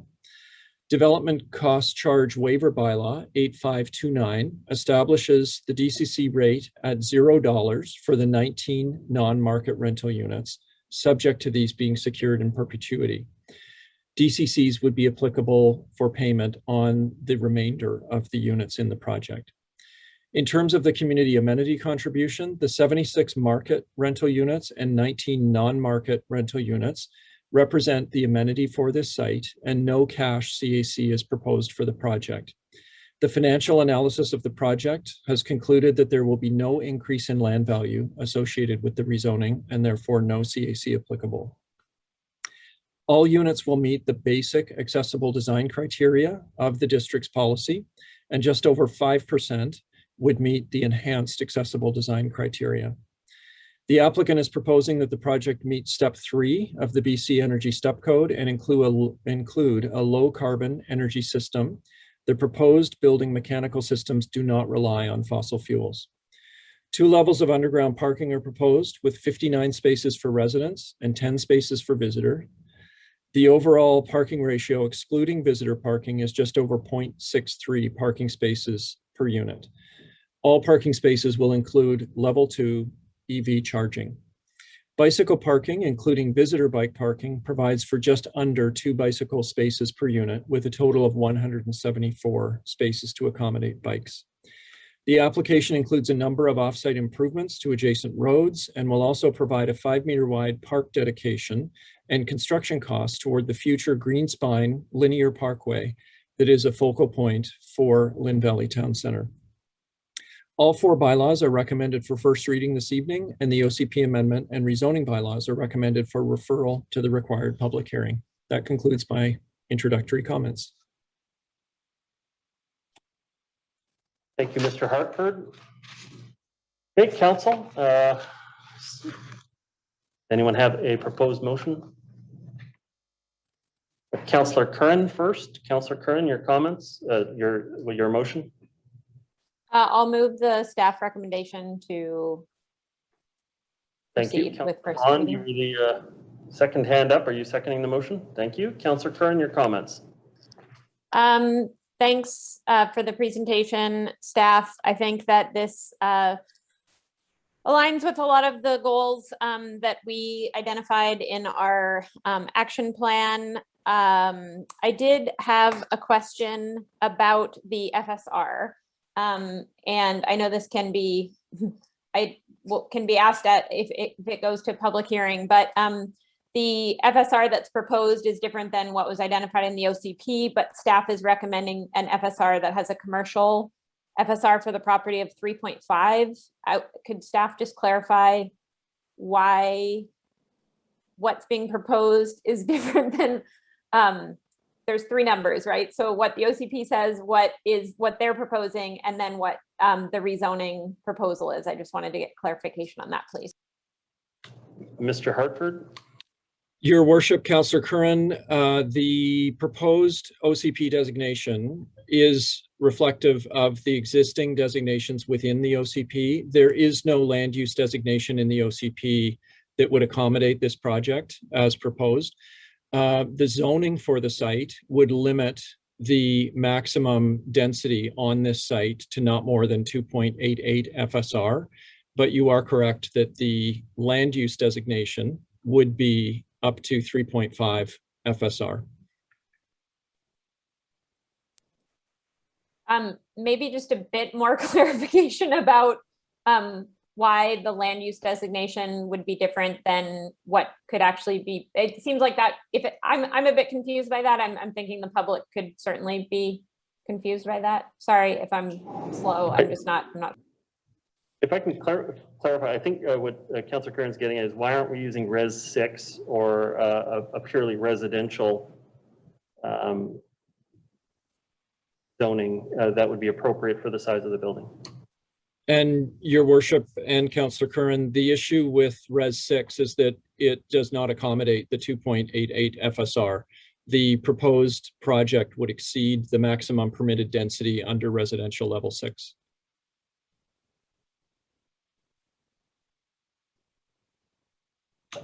Yeah, okay, so that's, okay, so it's just simply that within just a purely residential zoning, we don't have one that goes this high. Is that, and so your options are to shoehorn in a mixed use density or to come up with a CD zoning. Would that be correct? Your Worship, I think you're referring to the OCP designation choices, and you are correct that we do not have a purely residential OCP designation that would accommodate a 2.88 FSR. Therefore, we took a similar approach, or staff took a similar approach to what was done on the other OCP amendments that were done further south in Lynn Creek Town Center, which also included the mixed commercial residential designation. Councilor Curran? Thank you. Yeah, that's a bit unusual, but thank you for clarifying why that is. I'm just wondering how that affects assessed value. Does it affect assessed value if it's, yeah, commercial with the intention of this never being commercial? It all seems a bit odd to me, so I'm trying to wrap my head around that before it as much as we can. So I don't know if you want to add anything to that. Your Worship, Councillor Curran, all I would add is that the zoning will be very clear as to what the permitted uses on the site are, that the permitted use is rental residential, and that the maximum density would be 2.88 FSR. And I'm confident that the BC Assessment Authority would be relying on those zoning limitations to set the value of the property. Okay. So just wanted to clarify, because in other cases, there's times where things do get rezoned and then they don't move forward. And so just wanting to be clear that this would be, if it were to proceed, would always be at that FSR. It wouldn't be, no one would be able to do 3.5, for example, without another process. I think that's important just to clarify as we move into that. So just a few features of the project, in addition to being a 100% purpose-built rental, 19 are proposed at 12 of which are 1 bedroom, 6 2 bedrooms, and 1 3 bedroom. And the rents are suitable for incomes of $30,000 to $85,000. Just in general, I'm always looking for green roofs in this area because I do think that biodiversity and outdoor space is really important in these growing communities. Didn't see that proposed. Also embodied carbon, I bring that up every time, so I'm just bringing it up again as something that I'll be looking for the applicant to do on their own in lieu of a policy as much as we are working on that. Accessibility is always a concern given the floodplains. Also, I think we need to understand how all of the buildings in that area, I'm assuming it's kind of similar to the one we looked at tonight that was at 9 meters. Could that be right? I'm like, whatever the 9 meters above sea level. I might have that wrong, but anyway, it was that accessibility piece is really important, as Mayor Little also pointed out. And yeah, I think it's just interesting to look at this one. It's about the same size, I think, as the one that we saw where it's 5 single-family homes being rezoned into 26 townhomes versus 5 single-family homes being rezoned into 95, potentially 95 units of purpose-built rental. So I think that's just interesting. And I do think there still are questions around the CAC that need to be answered. I know the task force and some people have advocated for a certain percentage of that CAC. This one in the report says that the CAC would not, that the rental units would be the CAC. So I think just some consistency around how we do that is going to be important as well. But generally, this aligns with many of the goals we've set forward in a town center, on transit. So I look forward to seeing it proceed. Thanks. Thank you, Councillor Curran. Next speaker is, I believe, seconder, Councillor Bond. Thanks, Mayor Little, and just echoing Councillor Curran's comments, you can note in the report that this proposal does align with many of the recently passed initiatives of Council. Most recently, the OCP action plan in terms of the multiple and overlapping goals of helping with housing, transportation, and climate emergency. One thing to note here is that on the OCP amendment, I think at the time of the OCP, over 10 years ago when it was passed, this area was seemed to be or intended for less dense housing, low rise or townhouse type housing. But since that time, Council has shifted its priority towards rental, and therefore, and rental needs more homes to be viable on a given piece of land than either market strata ownership or townhouses. And therefore, I think bringing the OCP amendment forward to a public hearing aligns with a lot of the goals and strategies that Council has set forward. This is one of the rare examples, I think, we see where a fully rental building comes with a percentage of non-market rentals as well. And I'm pleased and surprised, a little bit surprised to see that type of financial viability works out on this site. Noting that the rents proposed here in the non-market rental units are actually very similar to the rents that Council recently saw in the 40-year-old non-market housing projects that the Lines run east of the Seymour for similar size units. So I think that's a worthy comparison here for these non-market affordable rental units. So happy to see this go to a public hearing, and I'll be in favor. Thank you very much, Councillor Bond. Councillor Hanson. Yeah, thank you very much, Your Worship. Thank you to those who have spoken prior, and thank you for the staff presentation. I'm very pleased to see a proposal of this type coming forward that has rental along with market rental, along with non-market rental, all in a purpose-built rental building. I believe that this unit mix is very desirable and will provide much needed housing for our community. I believe this to be the type of proposal that frankly we've been waiting for in view of the priorities of this council as stated in the various initiatives that have been mentioned prior. If I had one comment, it might be around the parking. I wonder, given the proximity to transit and the desire to create affordability, whether we couldn't consider even less parking. The matter we can look forward to hearing more about as we move forward. But I'm very pleased to move this to public hearing, and I look forward to hearing from the public. Thank you very much. Thank you, Councillor Hanson. Councillor Murray. I just want to ask about the difference between residential level 5 low density apartment to commercial residential mixed use level 3, and why we can't stay at level 5 low density. I need to understand that again. Mr. Hartford. Your Worship, through you to Councillor Murray, I think the question was basically what is the maximum permitted density under residential level 5? Yeah. Is that correct? No, I want to know what, like, in the OCP, it says residential level 5, low density apartment. Mhm. And why can we not accommodate this developer under that identity? And why do we have to go to commercial, residential, mixed use level 3?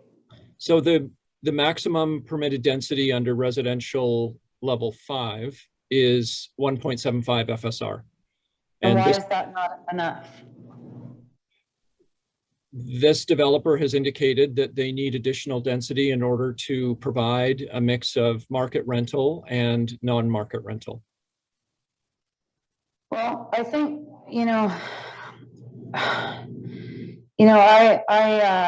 I get that we spent way too long supporting the maximum amount of market strata density that we could in the district. Lynn Valley, Lower Cap, Lower Mountain Highway. And that's why this council looks different, because the residents were done with that. The traffic, the parking, all of the issues, the displacement, and I hate to say we continue to displace far fewer than we did before, but there are still people being displaced as part of these single family homes being redeveloped. We displaced 11 families on Marie Place and further 5 families. I think one house has a basement suite as well in this application. So I continue to have concerns as we move forward in this need to try to catch up in regards to rental with the infrastructure and the logistics of our community. Time and time again, the Second Narrows is like done. There are significant challenges in movement within our community, and I don't think as I've said before, the Mountain Highway interchange is going to be the solution to it. In fact, we know that it too is going to become obsolete in a number of years, and current configurations are giving our engineers challenges. Certainly, again, east of the Seymour, this infrastructure was meant to alleviate all of that, and we've got more and more and more challenges coming, and we seem to take little time to sit down and discuss them. Okay, so those are my concerns. Going to the commercial residential mixed use level 3, tell me about the commercial part, Mr. Hartford. What does the commercial part mean exactly? I think, yeah, sorry, Mr. Hartford, it's to accommodate a purpose-built rental zoning effectively. Is that correct? But nothing to do with commercial. There is no commercial use proposed in this project, and it will not be accommodated in the zoning for the site. Okay, I find that to be a bit confusing for people would think, looking at that, they would think commercial, but you mean commercial because it's a type of housing that is a business, the rental business. Is that why it's zoned? What is that? Why it's called? The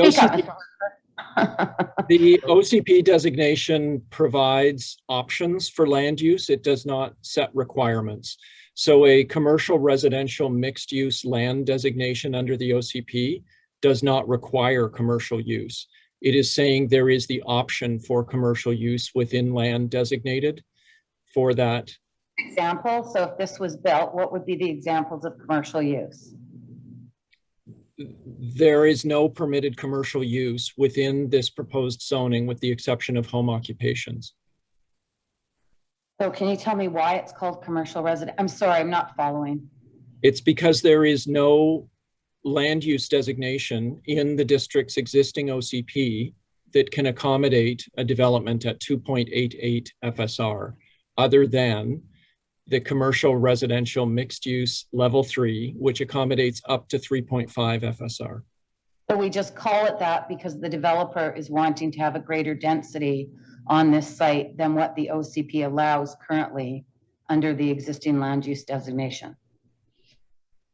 That's a fair statement, and it's consistent with the other OCP amendments that were undertaken for rental project further south in Lynn Creek Town Center.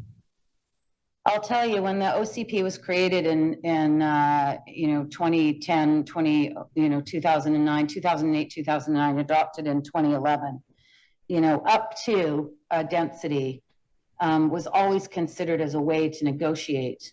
And so often in every single one of these applications, without exception, it is an OCP amendment, and it's to the maximum, without exception. And you've got to ask yourself why we spent all that time, including up to, why did we even put that in? If every single application was going to come forward, which was going to be at or over the existing land use, we spent hundreds of thousands, hundreds of thousands of dollars creating this plan, and we've amended it at every single step. And so I think that the pendulum swings back and forth continually in the District of North Vancouver from market to rental, and it'll go back again, I'm sure. We never catch up with the infrastructure. We continue to have the same challenges. Yes, and rental is very important, and it's amazing how many development companies can all of a sudden accommodate it when 10 years ago they couldn't because of economics, but now it's the flavor of the week. And yet we still have all of these challenges, and we're not addressing them. And I think the continued frustration in the community grows. Thank you, Councillor Murray. Next speaker I have is Councillor Back. I'll just, thank you, Your Worship, make a brief comment that we need rental. We need rental badly, both market and non-market. And as has been said before me, this project really represents quite a nice mix of both market and below market rent to have 19 of the homes there be below market.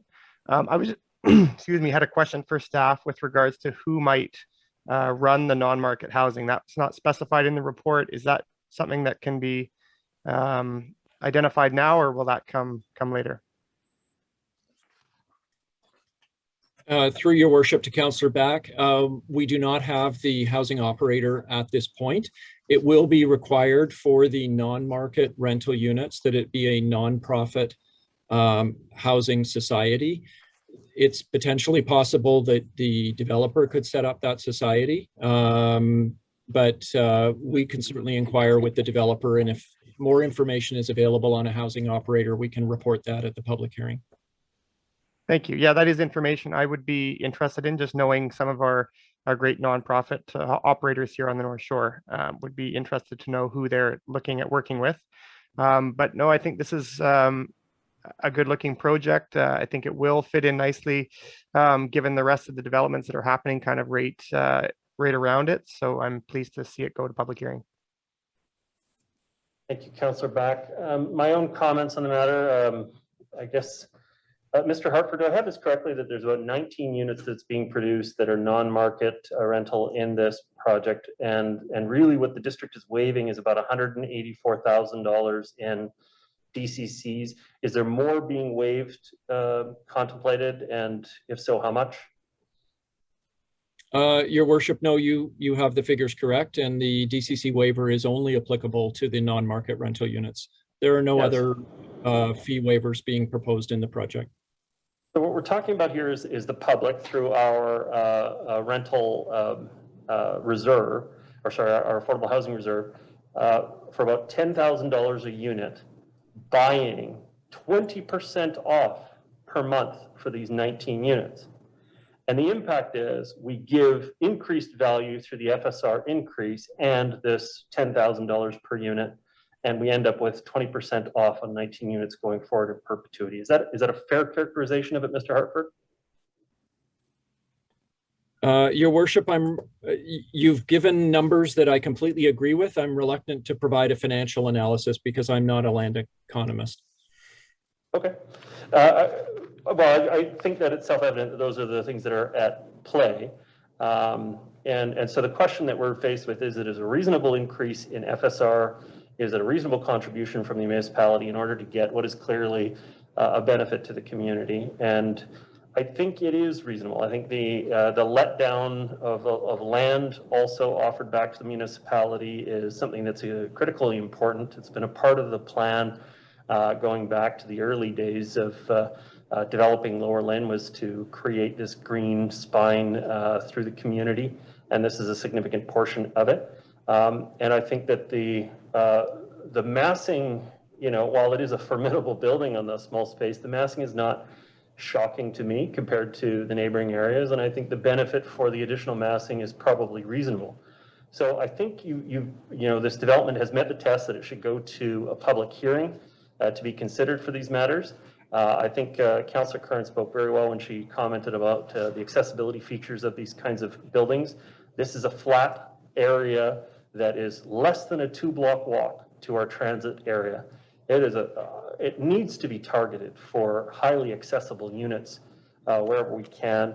And so I want to continue to talk about that as we go to a public hearing on the matter, but I think that the developer has met the test, and this would be generally within acceptable for the area, so I'll be supportive.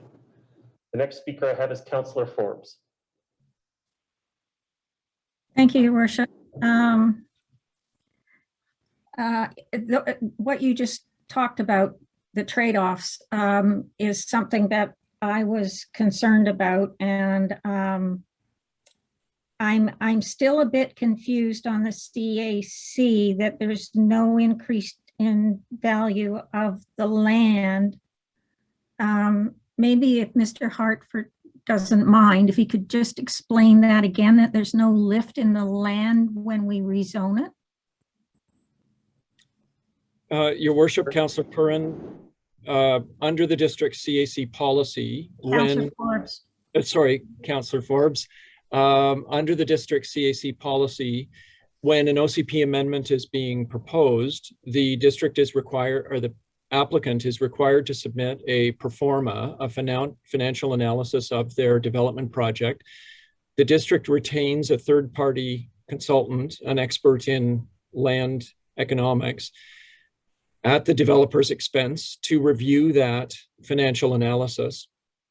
In this case, the consultant returned a result that said, because the costs of operating rental housing do not have the same profits associated with them that selling condominiums do, and particularly when a portion of the rental units are to be operated at significantly below market rents, that those types of limitations on the revenue potential from the property would mean that there is no increase in the land value from what the developer paid.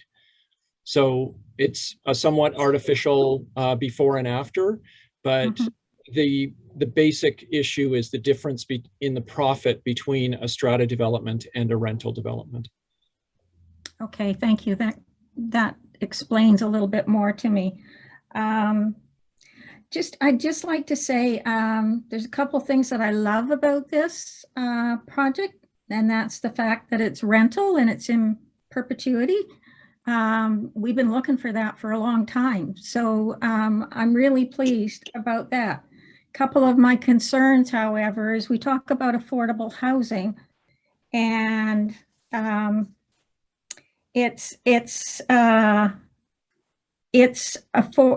like the proposed rent, but my definition of affordable, which may be different than others, is that it's tied to income. So I do like where the rents seem to hit here, but then I kept reading and I realized the rents are that price because the parking is unbundled. So by the time if you looked at bundling the parking into the units, they wouldn't be as low as they are here. So you have to consider that. You can't just look at what they're saying for rent. You have to consider that there's something that most apartments, very few like to unbundle. So if you need a parking space on top of your affordable unit, you're not going to be paying just this. You're going to be paying a lot more.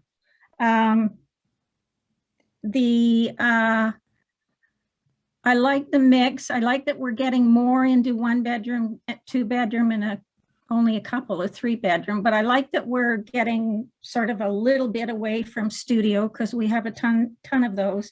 So I do like the mix. 35 1-bedroom, 37 2-bedroom. Those are reasonably good numbers, so I like that.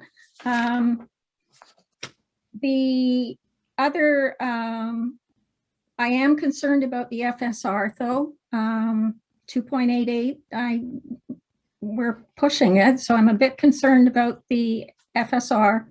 I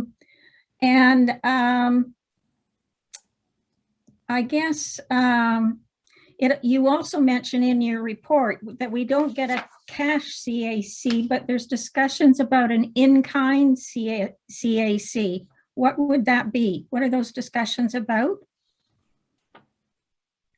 Your Worship, Councillor Forbes, it wasn't so much a discussion, just that the rental housing on the site, and in particular the non-market rental housing, is considered to be the in-kind amenity on this property. It's not a cash amenity, but it's a housing benefit to the community. Well, it says on page 110, about midway down, it says, well, the project does not include a cash CAC contribution. The applicant is working with the district's public art officer to explore opportunities for on-site public art. And that's correct. That is a voluntary project on the part of the developer. They have not defined a budget for public art. They are exploring those options with the public art office. So we are looking at more than just the affordable units as making up for the CAC, whether it's cash or in kind. It's more than that. We are at least looking at art or something else. There is the potential for an art installation. It has not been secured through the zoning for the site. Okay.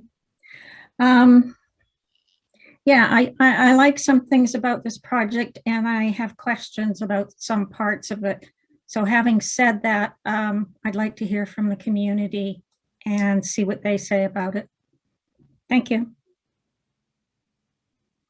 Thank you, Councillor Forbes. I see no further speakers, and so I'm going to call the question at this time. All those in favor? Opposed? Matter passes with no one opposed. Okay. Thank you, Council. The next item is item 8.4. This is the e-bike incentive pilot program for the District of North Vancouver. Councillor Back, this is your report. Would you like to make opening remarks and move your motion? Yes, Your Worship, I will move the motion. Is there a seconder for the motion? Seconded by Councillor Hanson. Councillor Back, go ahead with your remarks.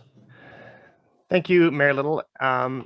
Just to note, this is a report that's the recommendation is just asking staff to look at the feasibility of launching a District of North Vancouver e-bike incentive pilot program. And I want to thank everyone in the community who's voiced their support for this motion tonight. There has been a considerable amount of interest in this, I think, just because of the recent program that was launched over in Saanich. And that really is what inspired me to bring this forward tonight, was the e-bike incentive rebate program that was launched over on the island in the district of Saanich, the basic details of which are outlined in my report. I'll just start by briefly commenting on my own experience with e-bikes. I know a few of us around the table are e-bike enthusiasts or have at least tried them and can appreciate their benefit. But for over a decade, I was somebody who used to commute by car from my home in Lynn Valley to downtown Vancouver. I had often thought about commuting by bike. I would say I wanted to, but I didn't realize how easily I could actually make that transition from commuting by car to commuting by bike with the gear, the clothing, everything you need to be ready for the day that goes along with it, commute. This all changed about 2 years ago, after researching lots of different types of e-bikes and certainly more than one conversation with Councillor Bond, who's an expert on the issue, I would say. And that's when I purchased my first e-bike. And so now I commute 50 to 60% of the time every day with about a 36 kilometer round trip commute. And I have to say that the transition was really not all that hard to make. And it's allowed me to replace about 6,000 kilometers of what otherwise were car trips. Again, the transition has been a lot easier than I thought it would. So as far as incentivizing e-bikes to promote uptake within the community, I think there are a number of significant benefits, and many of them actually check off a lot of the boxes that we have through our various plans and policies here at the District of North Vancouver. As all of us know around the table, the number one issue so much of the time, or at least the one that you talk to residents about several times a week, is traffic congestion. And we have to look at every idea, I think, that could be part of the solution. We've contributed to the millions of dollars, of well over $200 million in the Lower Lynn Highway interchange projects. We continue to advocate now as a North Shore subregion for much needed rapid transit to the North Shore. These are all, both important, and I just think e-bikes are another layer that could help to get people moving again. The impact to the environment in a positive way, I think, is one of the other key benefits to e-bikes when half of our GHG emissions in our community come from transportation. Local governments are being recognized more and more for their role in tackling climate change. This has been highlighted most recently at the COP26 Climate Change Conference. Getting more people to drive cars less and use other modes, make the mode shift to other modes of transportation is a worthwhile investment for our community and for our planet. I think also the benefit on human health. I mean, riding any kind of bike, whether it's an e-bike or an acoustic bike, one that doesn't have a battery, is healthier than driving a car. And anecdotally with e-bikes, this is one of the other aspects of the Saanich program, is that they've partnered with UBC and one of their active transportation labs to try and gain some data around how people are making the mode shift to e-bikes and how it's changing their travel behavior. But anecdotally, what I see are a lot of people who are not necessarily cyclists. They're actually buying an e-bike and they may have not ridden in years, and they're riding again, and they're using their e-bike for those day-to-day trips, which often are 5K or less and very easily accomplished on an e-bike. For seniors, it's an excellent way for people to stay active and keep moving in their later years, but many of our seniors are on fixed incomes, and e-bikes are not cheap. They start at about $2,000, but the majority of them are in that $3,000 to $5,000 range from what I can see. So they are unaffordable, and I think an incentive could really help for a lot of these groups of people to be able to afford one. There are benefits to our local economy. We received a letter, council did, from the North Vancouver Chamber of Commerce endorsing this motion here tonight. They actually have been large supportive of e-bike usage for a long time. They actually lobbied at the BC Chamber level to the province and were partly responsible for the province bringing in the PST exemption on e-bikes, which partially addresses the price point barrier for so many. But employers across the North Shore, our business owners, recognize that getting their employees out of cars or just getting their employees to work easily is extremely valuable, and e-bikes do have a role in that. All of this, it's important to note that people need safe places to ride, and I wouldn't want to introduce this idea at the expense of safe and connected active transportation routes. And as a council, we've made that a priority. We are investing, more than ever in active transportation, and I think we need to continue to do so if we want more people to make that switch. But I think this is one way to get them to make that switch and consider buying an e-bike. We launched the e-bike share program with the City of North Van and the District of West Vancouver, the Lime Bike share program, which has largely been quite successful. I know we'll be getting more of an update on that soon. But I think there'll be a lot of people who may have tried an e-bike this past summer, may have really liked it, may want to take that next step of owning one themselves. But again, the price point may just be a little bit too far out of reach for them. So here's where an incentive could potentially help. So again, the report tonight, it's really just asking staff to look at the feasibility of launching a District of North Vancouver e-bike incentive program. We're not deciding on any details here tonight. I would largely leave that up to staff, but those are sort of some of my initial comments. Thank you, Your Worship. Thank you, Councillor Back. I believe the seconder on the matter was Councillor Hanson. Your comments? Yeah, thank you very much, Your Worship, and thank you, Councillor Back, for bringing the motion and for your very informative and comprehensive comments in introducing the motion before us today. I have come to the view that e-bikes have the potential to offer an important evolution in transportation. They meet several goals which were described very well by Councillor Back in terms of climate, environmental goals, transportation goals, congestion, livability generally, and even economic goals. There is a vision which involves proper bike paths and proper funding of bike paths combined with more access to e-bikes, which could then provide, in my view, an important transportation alternative that would benefit of our community. And I think there is a place for incentives with respect to the purchase of e-bikes. I know in my personal experience, I recently bought an electric car, and there were incentives available which reduced the cost and made the purchase of that car much more competitive in terms of the electric versus a gas car, and certainly was an important incentive to purchasing of the electric car. And the same could apply, of course, to e-bikes. So I believe this is an exciting idea, an interesting idea. As Councillor Back says, this is merely a preliminary step towards obtaining further information.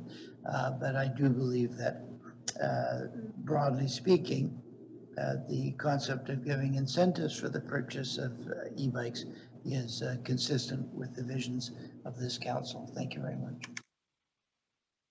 Thank you, Councillor Hanson. I believe the next speaker is Councillor Forbes.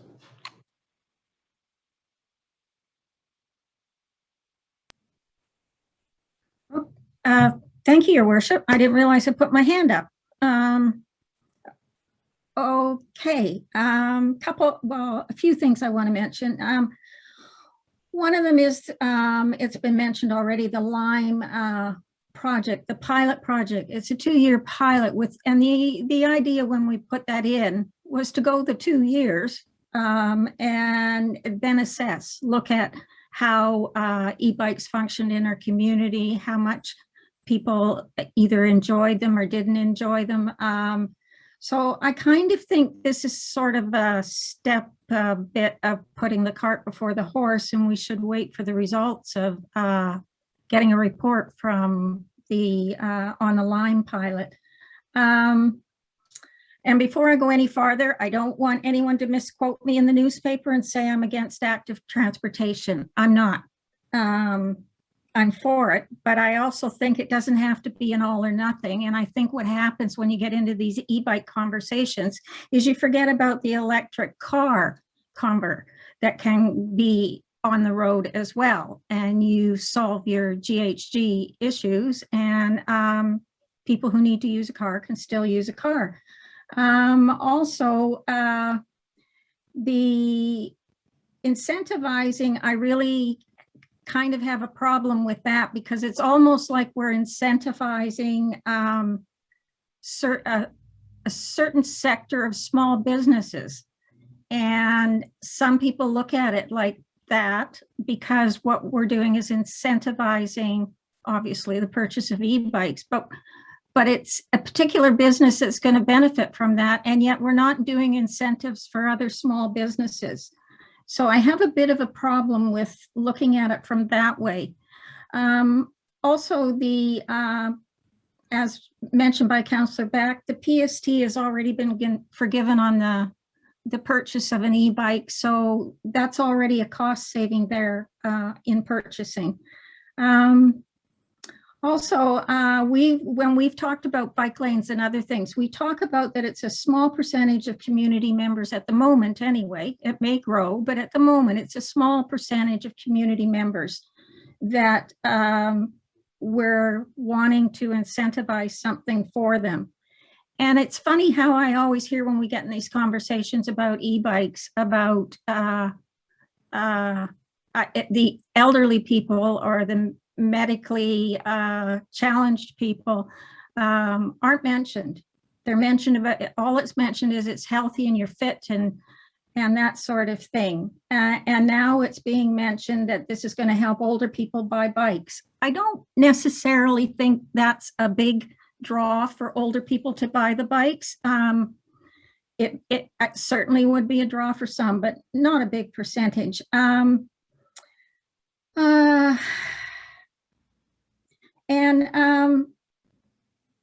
I believe provincially there an e-bike rider is required to be, you don't require a driver's license or anything, but you're required to be age 16 or 18.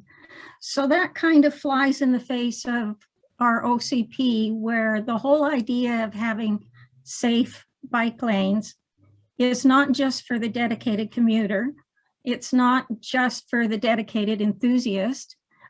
It's for all users of all abilities. So e-bikes don't include all users of all abilities. So I kind of think we're sending mixed messages on a lot of levels here. Also,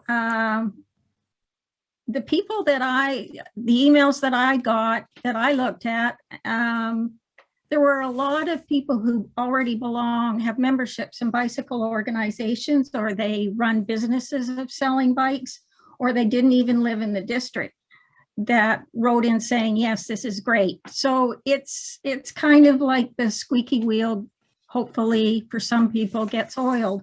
I also think that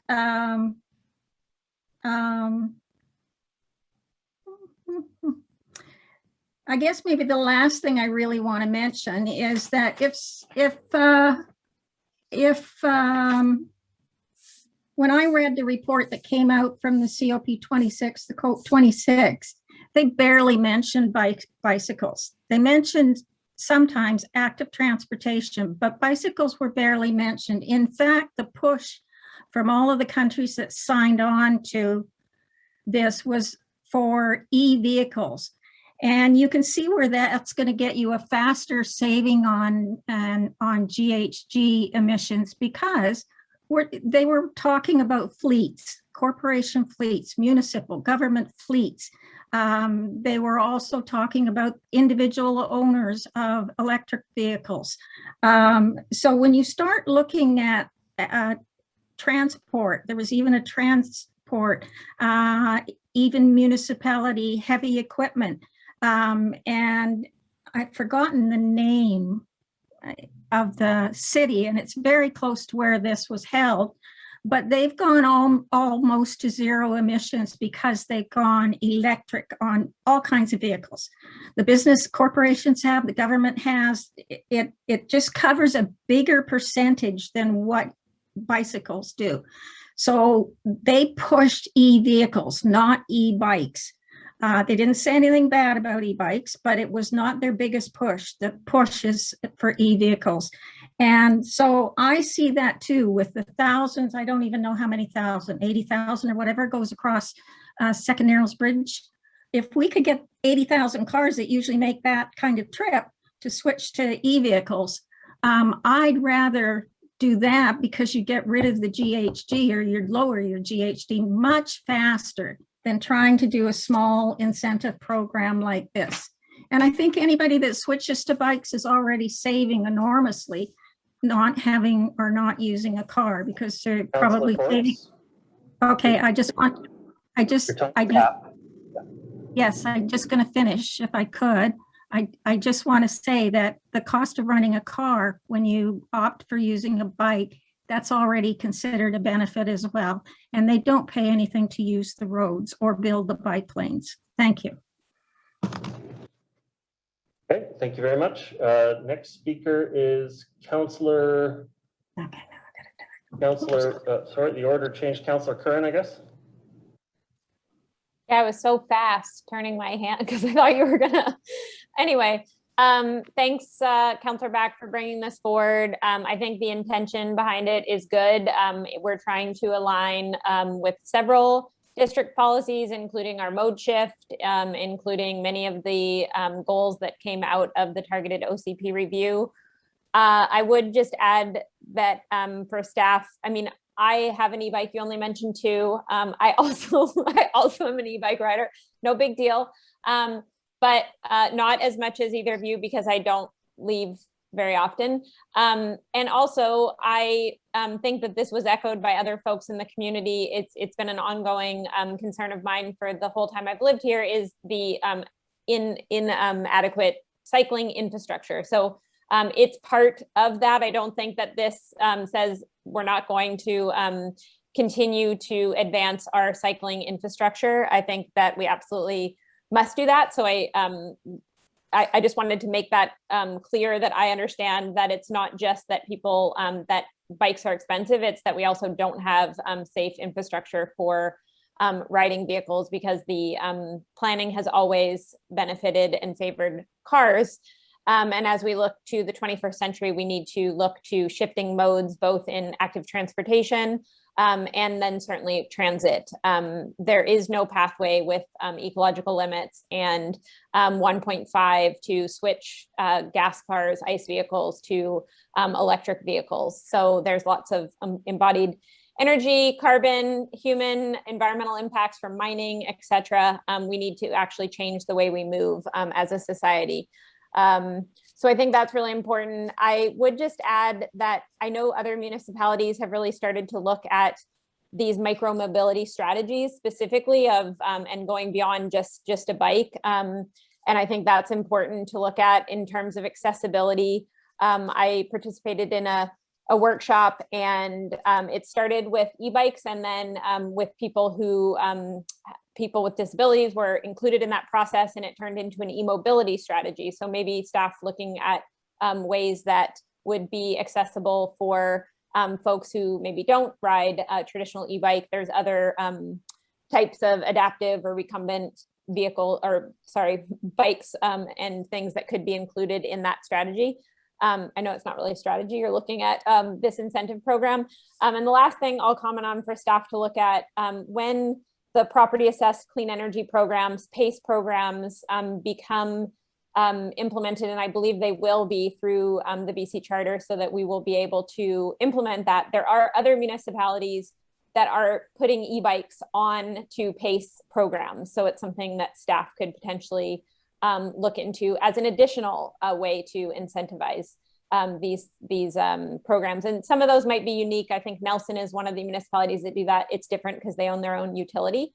But anyway, I think the intention is great, and we need to look into, I think Councilor Beck said, all ways. There won't be just one way to do this. We need to look at many ways to do this. And so I think this is one important piece. And I think it's just clear that we communicate that we do recognize the lack of safe cycling infrastructure. That's certainly a barrier for me where I'm located, to decide choose your poison, like which way do you want to go?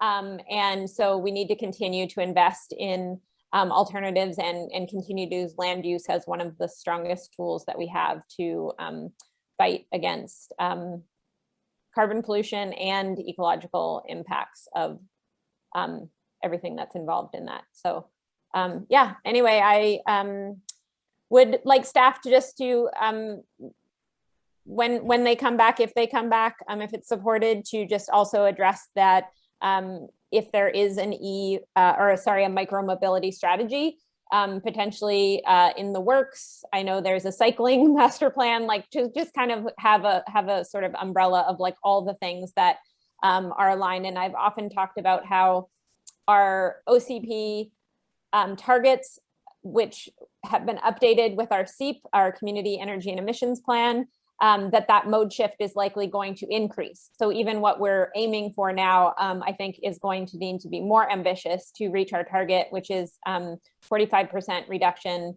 in 9 years. So we have a lot of work to do, but I appreciate this as one piece of it. So hopefully it'll move forward for staff to gather some more information and report back. Thank you, Councillor Curran. Mayor Little's just had to step away for a second as acting mayor. I will ask Councillor Bond. You're up next.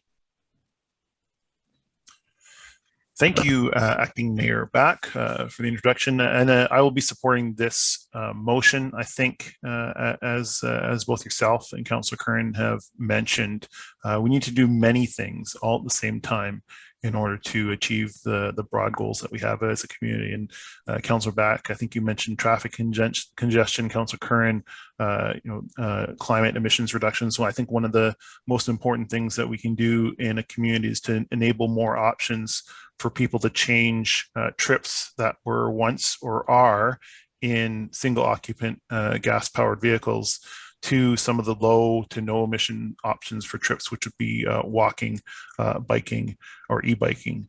And, from my experience of having an electric bike over the past 5 years now, I can say that an electric bike removes a lot of the common barriers that especially people in North Van District have with using a bike for more and more of the trips that they would have once used a car for. Electric bike removes some of the physical barriers with the hilly terrain that we have on the North Shore.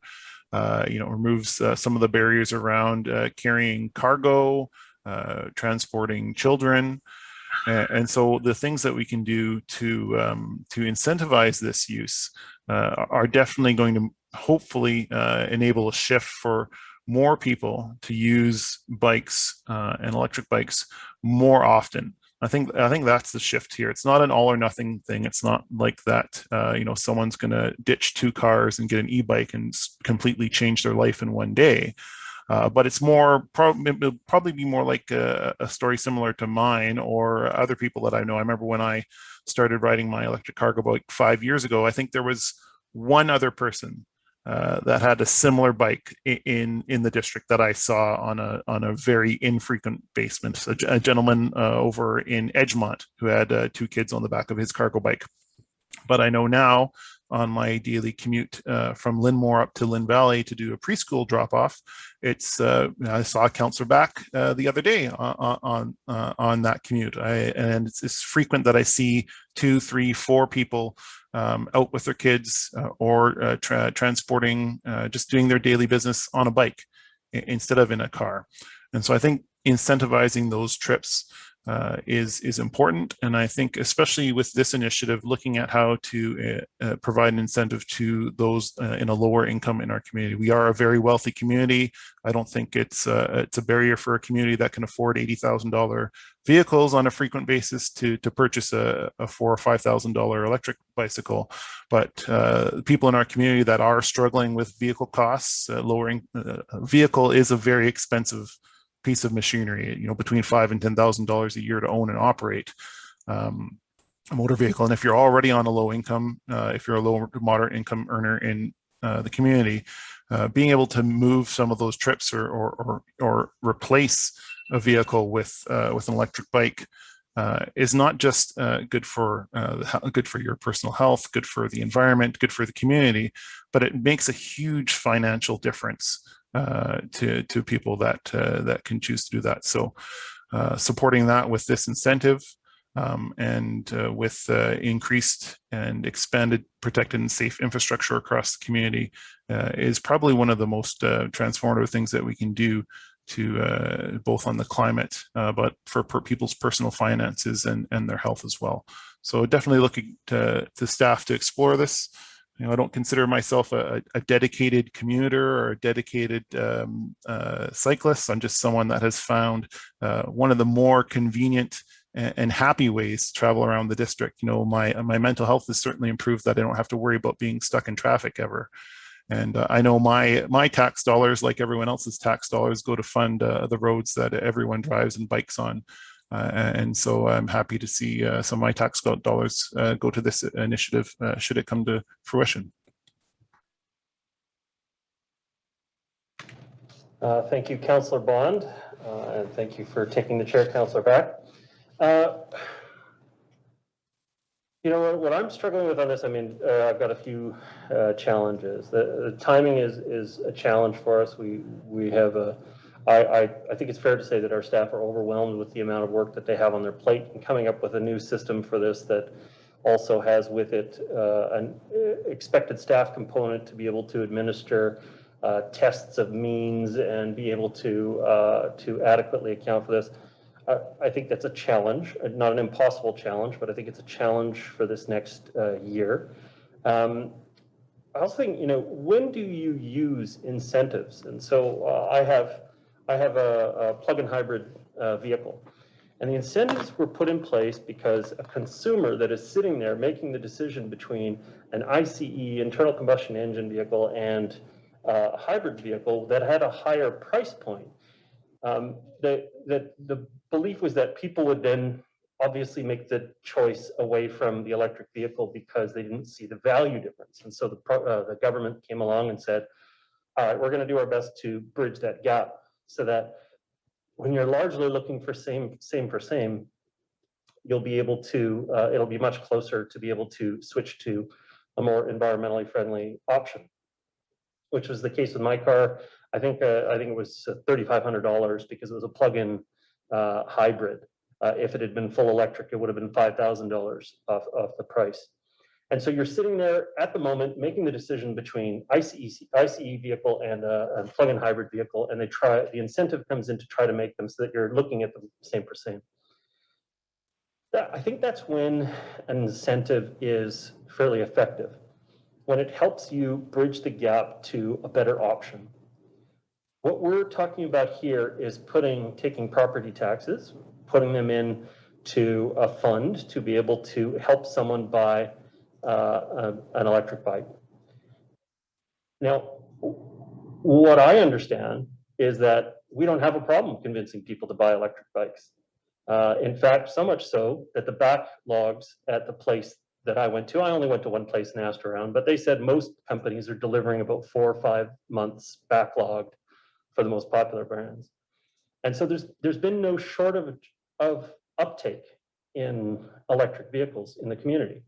We've also very recently provided mode share option with the Lime program, and I did try out the Lime bike. I went from Park Royal to Phibbs Exchange. It cost me $15 for about a 45-minute trip.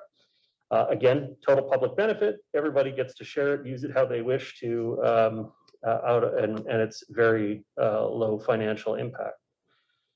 But here we are using an incentive to encourage people to buy something that they're already buying. They're buying it in such great numbers that they're backlogged all over the place. And so I don't understand if this is the most tactically sound way to put forward tax dollars as an incentive piece. Everybody's already acknowledged, we have an affluent community where the vast majority could put down the money to be able to buy an electric bike. And those that couldn't could buy a cheaper version of an electric bike. And what we're doing is incentivizing them and make it easier for them to buy a more expensive bike. And that was a little bit of my experience with the electric vehicle as well. When I went in to buy the vehicle, I said, oh, well, it's $3,500 from the government on this. So, maybe you can get the air conditioning package, or maybe, they try to use it to be able to upsell. And I got to imagine the same kind of dynamics are going to be at play here. You put an incentive down, and then the company's going to encourage you to just go to a nicer bike. And so I'm just a little not clear about what the objectives of applying incentives would be in this case. And so I think the timing is wrong. I think it's well-intentioned, but I think that we have some challenges with being able to bring projects forward with our staff right now, with the amount that's already on their plate. And I also think that it's an incentive to do something that people are already doing, rather than a more strategic incentive, which is to help them make the right choice when they are making two otherwise competitive substitute choices. And so if it was the difference between someone buying a motorbike and a fully electric bike, then maybe then the incentive would actually help them make a decision that gets out of a gas vehicle. But it's not really what this is doing. This is basically making it so that someone who probably can afford an e-bike can either afford a better e-bike, or I'm just so unclear about what the incentive is actually going to do as a net positive in the community. So for those two reasons, that it's not clear about what it's actually going to achieve when we already are selling them like crazy and there's huge backlogs all over the place. I just don't see it as a tactical incentive at this time. Maybe at another time, it would make more sense to me where you just couldn't get people to buy it. And so you threw some more money on the table to be able to help people move, or when it was strategically targeted at people who had a heavy carbon footprint, and you had a way, hey, trade in an ICE car and we'll give you $2,000 off an e-bike. That's an incentive that's actually going to help you do some good. And so I'm just struggling to see how this is actually going to result in lower greenhouse gases or lower cost of living for people in our community in any meaningful way. And so good intention. I'm not there yet, maybe down the road, but I think it could be more strategic in terms of its application. But okay, next speaker I have is Councilor Forbes. Thank you, Your Worship. I just wanted to say that Costco offered me. Oh. Councilor Forbes, sorry, you did go full 6 minutes to the last time you spoke. And so I'm going to actually give the floor to Councilor Murray. Councilor Murray, your comments? Thank you. I agree with Mayor Little. I think Councilor Back, your motion is meant with the best intentions, but I have the same questions that the mayor has. I think there's, I'm just looking at the, I guess it was July 2020, the provincial government announced that there would be an investment or a rebate towards the purchase of a new e-bike. I would suggest that maybe they might want to do that again. We continue to wade into these provincial, roles that the provincial government should really be doing across the province, not just municipality by municipality. If you Google e-bike financing, you can pick up a $1,500 e-bike brand new in Vancouver for as low as $55 a month to finance a brand new bike. I know Councillor Curran, when she got her new bike, which was a secondhand bike, I tried it in Kate's Park one day. It was quite fun, and I look forward to purchasing an e-bike one day myself. She bought it secondhand. There's a number of them on Facebook. You can pick one up for $1,000. Obviously, that would have to have somebody with $1,000 in their pocket. And for those that don't have that kind of revenue, I think the financing program for a $1,500 bike is certainly something that's doable at $55 a month. So I don't know that it's our role as a municipal government to offer these kinds of incentives. I think incentives, again, as the mayor pointed out, it's for you to get away from something. It's to take a negative and make it into a positive. And really the other major issue for me is all of this work that we are asking staff to complete. Last week, we had to cancel a meeting because our engineers could not bring the reports that we had requested in regards to active transportation up to our council workshop, and we had to cancel that meeting because, in their own words, they are just swamped. They can't get the work done. There's so much on their plate. We have so many massive projects that are going on right now. The interchange, the sewage treatment plant, all of the developments that get passed at council. The amount of work that goes into, those projects is, it's massive. We also have a huge turnover in our corporate memory, and we have a huge number of retirements, and we've got a very capable, energetic, and eager young staff, but they're green and they've got a lot on their plate right now, and we need to support them and not add more. It's a busy time. We've just pushed another development to hearing. I suspect there's going to be another massive one that is going to be, I suspect, supported on Mountain Highway, 2 towers, huge project. We are facing next spring, one of our longest serving directors, our director of engineering, Gavin Joyce, is looking, at retirement next spring. And that is going to be a huge, major, it's going to be a loss. It's going to be a huge loss. We have to consider all of this when we are asking staff to undertake yet another project. We can't do it. In 25 years, I've never heard staff say, we're sorry, we were just too busy. Couldn't get those reports up. With great apology. They felt awful. I've never heard that. And I'm hearing it now, and I'm really concerned. So I think that I'd love the province for them to do another rebate, do more rebates on all sorts of things, solar power, e-bikes, electric cars, heat pumps, keep doing those rebates. That's what the province is for. We look after, sewer and water and our roads and parks and try to get housing right. Sometimes we do and sometimes we don't. So I would just say that we don't need any more projects.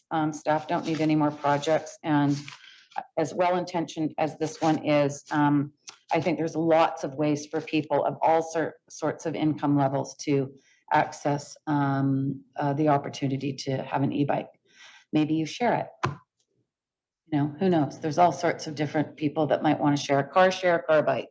Like we're doing these Lime bikes. They're affordable, I think, if you need to go short distances, and the bus is very affordable. So I think there's lots of options out there. Councilor Murray. Councilor Curran, I see your hand up. You did speak full 6 minutes last time. And so I'm going to pass that up. Councilor Back, you spoke just opening, so you're up for your second time speaking.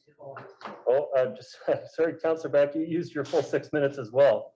I did. Surely I've got some time in the bank, don't I? The last couple of years. I'm just kidding. That's fine then. I was going to make a couple of responses to some of the things I've heard, but it's fine. Thank you. Yeah, and I think I think you're going to get lots of opportunity to carry on this discussion in one form or another. Councilor Bond, yes, you have an opportunity to speak second time. Yeah, I'll just add the point. I think Councillor Back laid it out at the beginning of his report quite clearly. The clerk is saying that you spoke full time as well. Where is the bell? Where is the bell that we usually have? No bell. Don't see the clock. Or the hook, right?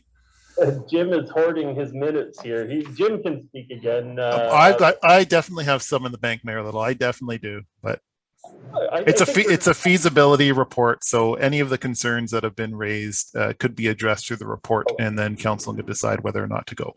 I'm just going to use my time. Thank you. Okay. I see no further speakers on the matter. All those in favor? Contrary minded? Okay, so the motion passes with councillors Forbes, Murray, and Mayor Little opposed. So you have lots more time to talk about it when it comes back as a feasibility report. Okay, council, thank you very much for that. And